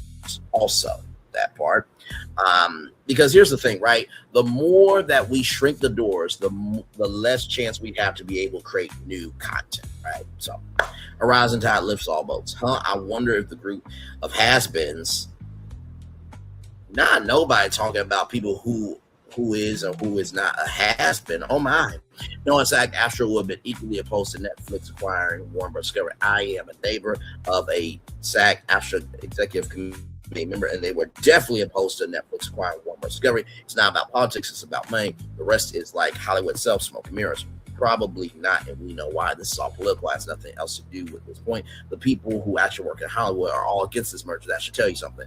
And Grandmaster Sensei, I am with you. If you got SAG-AFTRA, if you got the writer's guild, if you're going to get eventually the Association of Motion Picture Television Producers, and you got actors signed petition of 44,000 people, you got attorneys generals saying no, that should tell you something. Okay, now, of course, David, the racist Ellison, did have something to say about this, and so I'm going to bring this up now, okay? Here we go. From Variety.com, David, the racist Ellison, I'm being facetious, but child, listen. His dad is Larry Ellison, Oracle, connected to the president. 1 + 2 = 3. Moving on. Addresses Paramount Warner Brothers merger delay amid state Attorney General's lawsuit and staff memo. The facts and law are on our side. Said no one ever, good sir, but moving on. Paramount CEO David Ellison, in a company-wide memo, sought to project confidence that his $111 billion takeover of Warner Bros. Discovery will eventually cross the finish line. The only reason why this is happening is because Warner Bros. Discovery did not want to do this deal originally, unless his daddy, Larry Ellison, was going to underwrite it all. Continue on. My God, today, on Friday, Paramount disclosed an agreement to put the Warner Bros. Discovery deal on hold for at least several months as it seeks to defend itself in an antitrust lawsuit filed by 12 state attorneys general seeking to block the patent. The agreement to pause the Paramount Warner Bros. Discovery merger until after the trial will potentially prevent it from closing until 2027. Ellison wrote in the memo that we remain highly confident that this transaction does not pose any legal issues. Said no one ever. We will complete it and bring these two companies together. Said no one ever. The memo, a copy of which was obtained by Riot, was sent Monday around 10 a.m. Eastern. By the decision to agree to freeze the merger pending the trial, Ellison said, "We believe that this is the right path because the facts and law are on our side." Once again, said no one ever. And a full hearing will demonstrate why the plaintiff's argument should not prevail. Said no one ever. You don't have the win until the win is finalized, right? So, till the fat lady sings, opera is still going on. Ellison told employees that this week Paramount and state attorney generals will discuss potential trial dates and provide an update to the court by Friday, July 31st.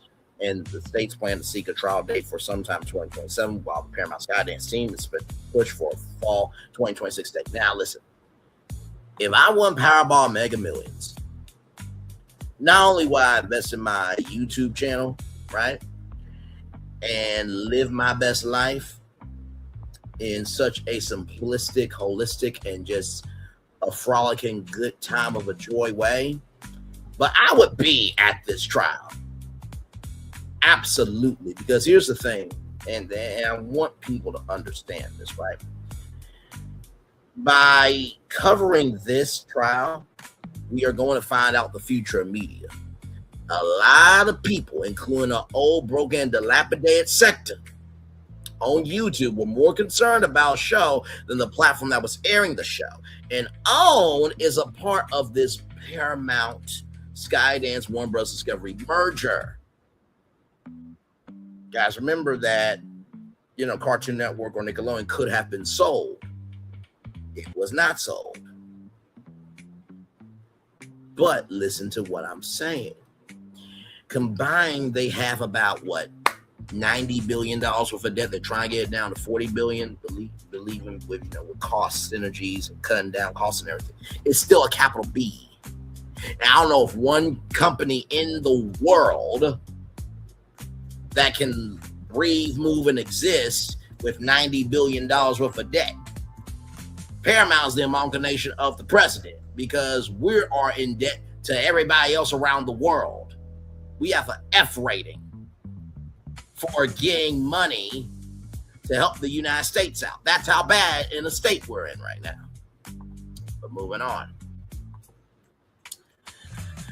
I know this additional uncertainty has been challenging. It would have had to been challenging if you didn't grape Warner Bros. Discovery, so Paramount could look like there's something when there's shit. But that's neither here nor there.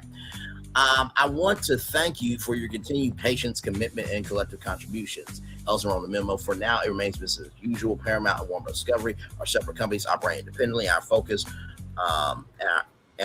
remains on serving our audiences, supporting one another, and executing our strategy. Strategy. Ellison closed out the memo with a rallying message despite the setback. Right? Let's go.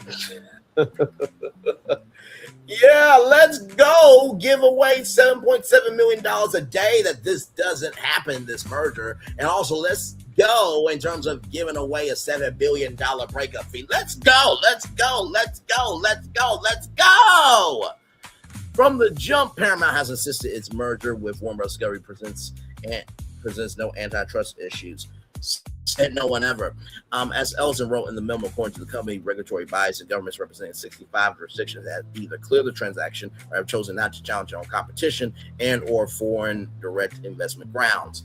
Gee, I wonder, Saudi Arabia, United Arab Emirates, they've been involved in a lot of media deals recently. And then we also have a president that goes after the media if he doesn't like what they say. So of course they're not going to buck against you, because then the president's going to get involved. Duh, you idiot. This is only being clear because they don't want political retribution. The fuck wrong with you? God. That includes clearance by the U.S. jackhammering department in June, reportedly over the objections of career lawyers who were reviewing it. Paramount has lined up $24 billion from the sovereign wealth funds of Saudi Arabia, Qatar, and United Arab Emirates. See, I told you. According to Paramount, the three Middle Eastern funds will own a 38.5% of the combined Paramount Warner Brothers child.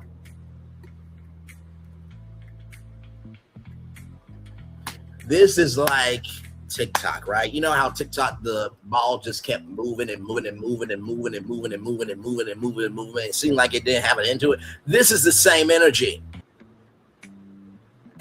Okay. Paramount has previously said foreign investors back at the Warner Bros. Discovery bid would not have boring season voting shares. And thus CFIUS review is not warranted. A bullshit. Moving on. Listen, at the beginning, middle of the day, just because you say something publicly doesn't mean you're not moving that way privately. Come on now, let's stop this, because the president wanted to have, you know, foreigners be a part of the TikTok deal. He did, or at least that was an option, that Saudi Arabia, Qatar, and the United Arab Emirates could have joined in owning TikTok. So let's stop the bullshit. Okay, all right. Read Ellison's full memo. Team, I know there's been a lot of news coverage about our company in recent weeks, and I can recognize that references to court proceedings, delays, deal timing can create questions and uncertainty. And so I want to take a moment to share an update on the litigation of our proposed transaction with Warner Bros. Discovery. There's an update? Okay. While many of you have likely been following the deal's developments, here's a brief recap. Over the past several months, our leadership team, you have a leadership team, my God, and legal partners. You have partners that will help you legally when this is potentially breaking law of being a big monopoly. Oh my God, their careers are hashtag destroyed. Have worked closely with antitrust and competition authorities around the world. As a result, regulatory bodies and governments represent 65 jurisdictions, including the European Commission, Australia, China, the U.S., Germany, France, Spain, Canada, South Korea, have either cleared the transaction or elected not to challenge it or competition and or foreign direct investment grounds. Like I said, we have a president that utilizes financial capital and social capital to cause hell to people. So of course they're not going to respond. That's the real reason, but you can't say that. These clearances reflect both the facts are in the eye of the beholder, moving on, and the law. That's also in the eyes of the beholder of the facts are the facts when it comes to the law. So BS. This combination is fully consistent with the antitrust laws, will create a stronger, more competitive media company. Said no one ever, with the scale to invest more deeply in storytelling. Said no one ever. Expand consumer choice and compete more effectively in rapidly changing entertainment landscape. Said no one ever. Just as important, will create more opportunities for careers by enabling combined companies to invest in more content. Said no one ever. Take creative risks. Said no one ever. Accelerate technologies that will deliver greater choice and a better experience for artists everywhere. Said no one ever. You had your own subscribers sue you. Netflix has never had their subscribers sue them. HBO Max has never had their subscribers sue them. Hulu has never done that. Disney Plus, you're the only streaming platform, Paramount Plus, that has had your subscribers sue you. That is bad. That is bad. That is bad. You can't even count Fox One because it's not really a streaming service. It's more of an aggregator. It's more of a streaming aggregator that takes everything, because they said they're not going to put any original content on Fox One as of right now. But they have Fox Creator Studios and different verticals that they're creating. Follow the bouncing red ball. Moving on. Oh my God. Absent from the lawsuit filed by the California Attorney General, along with 11 other attorneys general, and a separate lawsuit from the Writers Guild of America, WGA, both seeking to block the merger, we would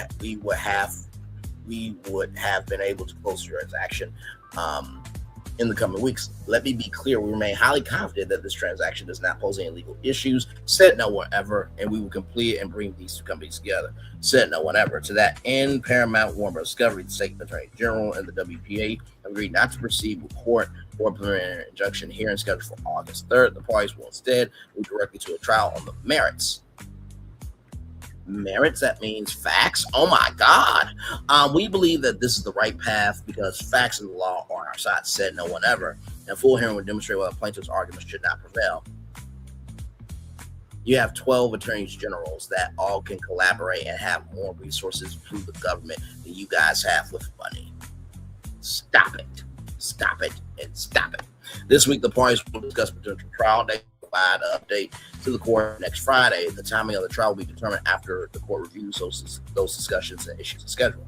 In the meantime, absent further developments, the completion of the transaction remains paused. Our teams will continue planning under the direction of the Integration Management Office, IMO, in consultation with our legal advisors. Given the revised timeline, IMO may adjust the pace and sequencing of its work in the weeks ahead to reflect the revised timeline. Those involved in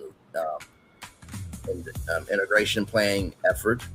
We'll hear directly from Tony Driscoll, who leads the IMO for Paramount. I also encourage you to visit the Integration Hub. Integration. Wow, seems like you have a segregation mindset to me. Moving on, Hub for the latest updates, frequently asked questions, and other resources. I know that this additional uncertainty has been challenging, and I want to thank you for your continued patience, commitment, and collective contributions. From now, it remains separate. For now, remains business as usual. Paramount, Warner Bros. Discovery are separate companies, operate independently, and our focus remains on serving our audiences. Said no one ever, supporting one another. Said no one ever, executing our strategy. Said no one ever. We had a strong first year as new Paramount. Said no one ever, and that's because of you. You're only saying that because it takes them to help regulate the dumb assery that you're moving in, right? Okay. I'm incredibly proud of everything this team has accomplished. As always, we are committed to being direct and transparent as possible. Said no one ever. When there is meaningful, confirmed information to share, you'll hear it from us. Said no one ever. Until then, please know that we remain confident in our position. Said no one ever.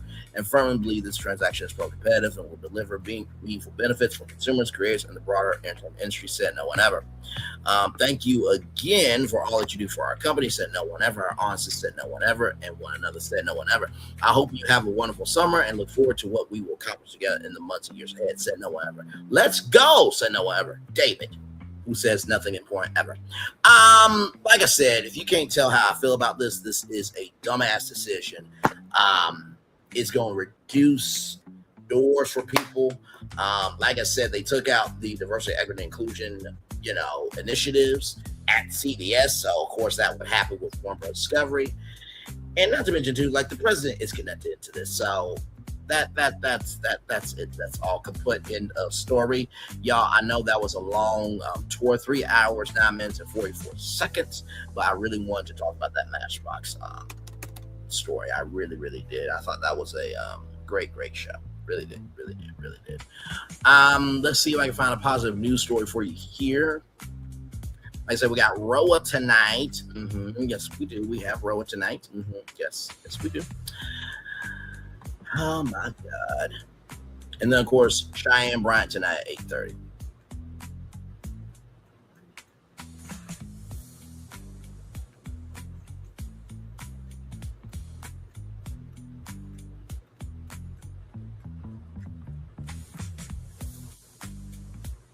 Let's see here.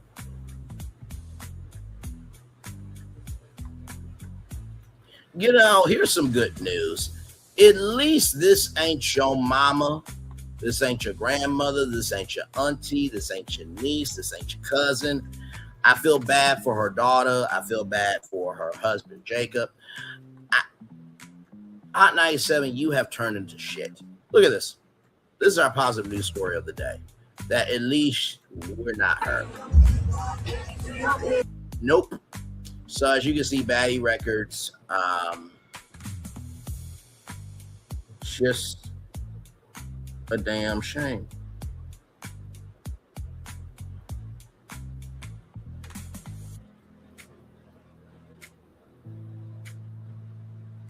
Wow, 20 million streams. The Brat is a platinum rap artist, okay? So yeah.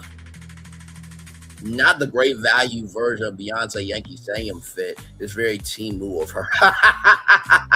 Summer Jam turned into a high school talent show. Yes, indeed. Summer Jam, they just let anyone perform nowadays, that part. And also too, the Young Miami, the Criminal Miami also performed as well. Child, just it's a damn shame.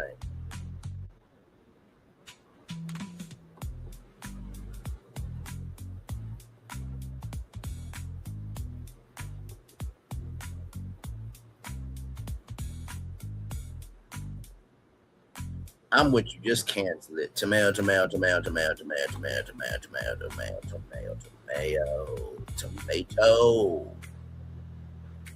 Girl, you are 40 years old being this ghetto, ratchet, and horrid. This is the same heifer who said, bow your heads, pray the bad guys to slap that bitch. Now, somebody were to slap her daughter which I'm not wishing that. I'm just keeping it a buck. Okay. All right. So anyway, that's it, y'all. That's all I got for y'all. I will see y'all a little bit later on tonight for Roa at 6 o'clock. I'm gonna rest for a little bit, of course. Before we go, I saw this content creator here, and I had to subscribe. This sister right here, her name is Tiffany Starchild.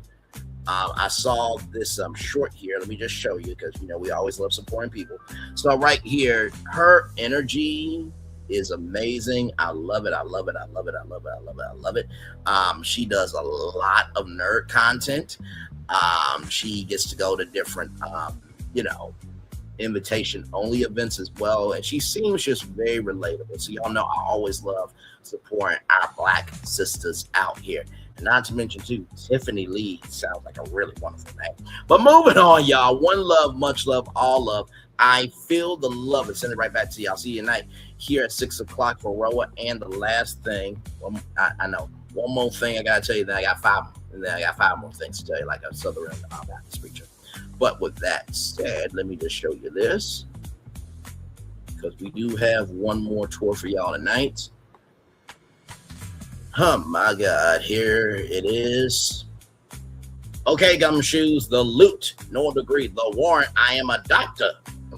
By sent a cease and desist, The Crook, Cheyenne Bryant. Okay, we're gonna talk about her tonight, 8:30. Child, there's a whole lot to talk about, and a whole lot to get through, but we'll do that 8:30. Then we'll do Roa at 6 o'clock. One love, much love, all love. I feel the love and send it right back to you. Bye, everybody.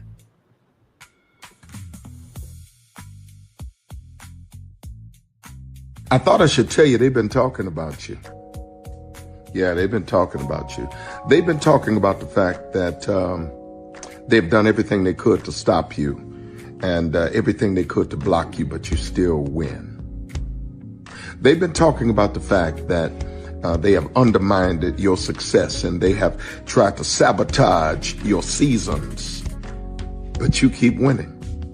They've been talking about the fact that even though they don't like each other, they get together to try to kill you, but you keep winning. They've been talking about the fact that you were voted least likely to succeed, but like cream, you keep rising to the top. They've been talking about how they tried to burn your world down, but like the phoenix, you rose from the ashes. They've been talking about you. And you know what they say? Oh, she's just lucky. He's just lucky. But no, you ain't lucky. You're anointed. You got something on you. You got favor on you. You got power on you. You were born to win. Now they can call it luck, but it's grace. They can call it luck, but it's favor. But whatever they call it, it doesn't matter, because you know what God calls you? Do you know what God calls you? A winner. I thought I should tell you, they've been talking about you. Yeah, they've been talking about you. They've been talking about the fact that they've done everything they could to stop you and everything they could to block you, but you still win. They've been talking about the fact that they have undermined your success and they have tried to sabotage your seasons, but you keep winning. They've been talking about the fact that even though they don't like each other, they get together to try to kill you, but you keep winning. They've been talking about the fact that you were voted least likely to succeed, but like cream, you keep rising to the top. They've been talking about how they tried to burn your world down, but like the phoenix, you rose from the ashes. They've been talking about you. And you know what they say? Oh, she's just lucky. He's just lucky. But no, you ain't lucky. You're anointed. You got something on you. You got favor on you. You got power on you. You were born to win. Now they can call it luck, but it's grace. They can call it luck, but it's favor. But whatever they call it, it doesn't matter, because you know what God calls you? Do you know what God calls you? A winner. I thought I should tell you, they've been talking about you. Yeah, they've been talking about you. They've been talking about the fact that they've done everything they could to stop you and everything they could to block you, but you still win.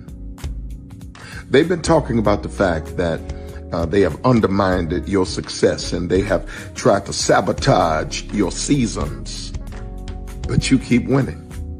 They've been talking about the fact that even though they don't like each other, they get together to try to kill you, but you keep winning. They've been talking about the fact that you were voted least likely to succeed, but like cream, you keep rising to the top. They've been talking about how they tried to burn your world down, but like the phoenix, you rose from the ashes. They've been talking about you. And you know what they say? Oh, she's just lucky. He's just lucky. But no, you ain't lucky. You're anointed. You got something on you. You got favor on you. You got power on you. You were born to win.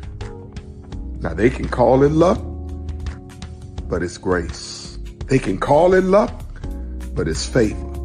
But whatever they call it, it doesn't matter, because you know what God calls you? Do you know what God calls you? A winner.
Come with me if you want to live a more delicious life.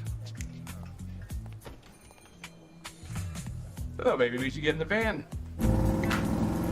In this world, we don't get to control much. The past, male pattern baldness. Leggies. Got one right now. The urge to pop that bubble wrap. But there is one thing we do get to choose every single day: what we eat. Welcome to the Sonic Department of Research and Deliciousness. We have everything you want, didn't know you wanted, and some things you didn't know were possible. Because we believe if you're not having fun, you're not living free. So come on, let's live a little. Hey, good morning, America.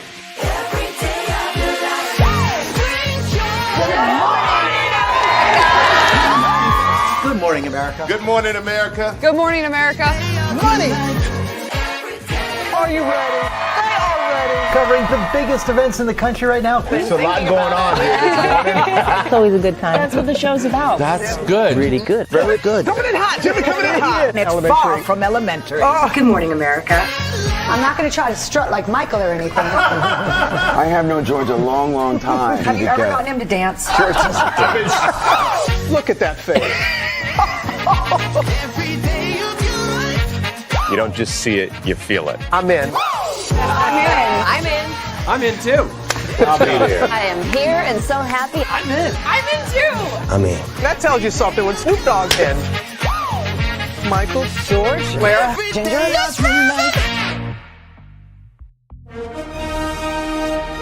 Prepare for a journey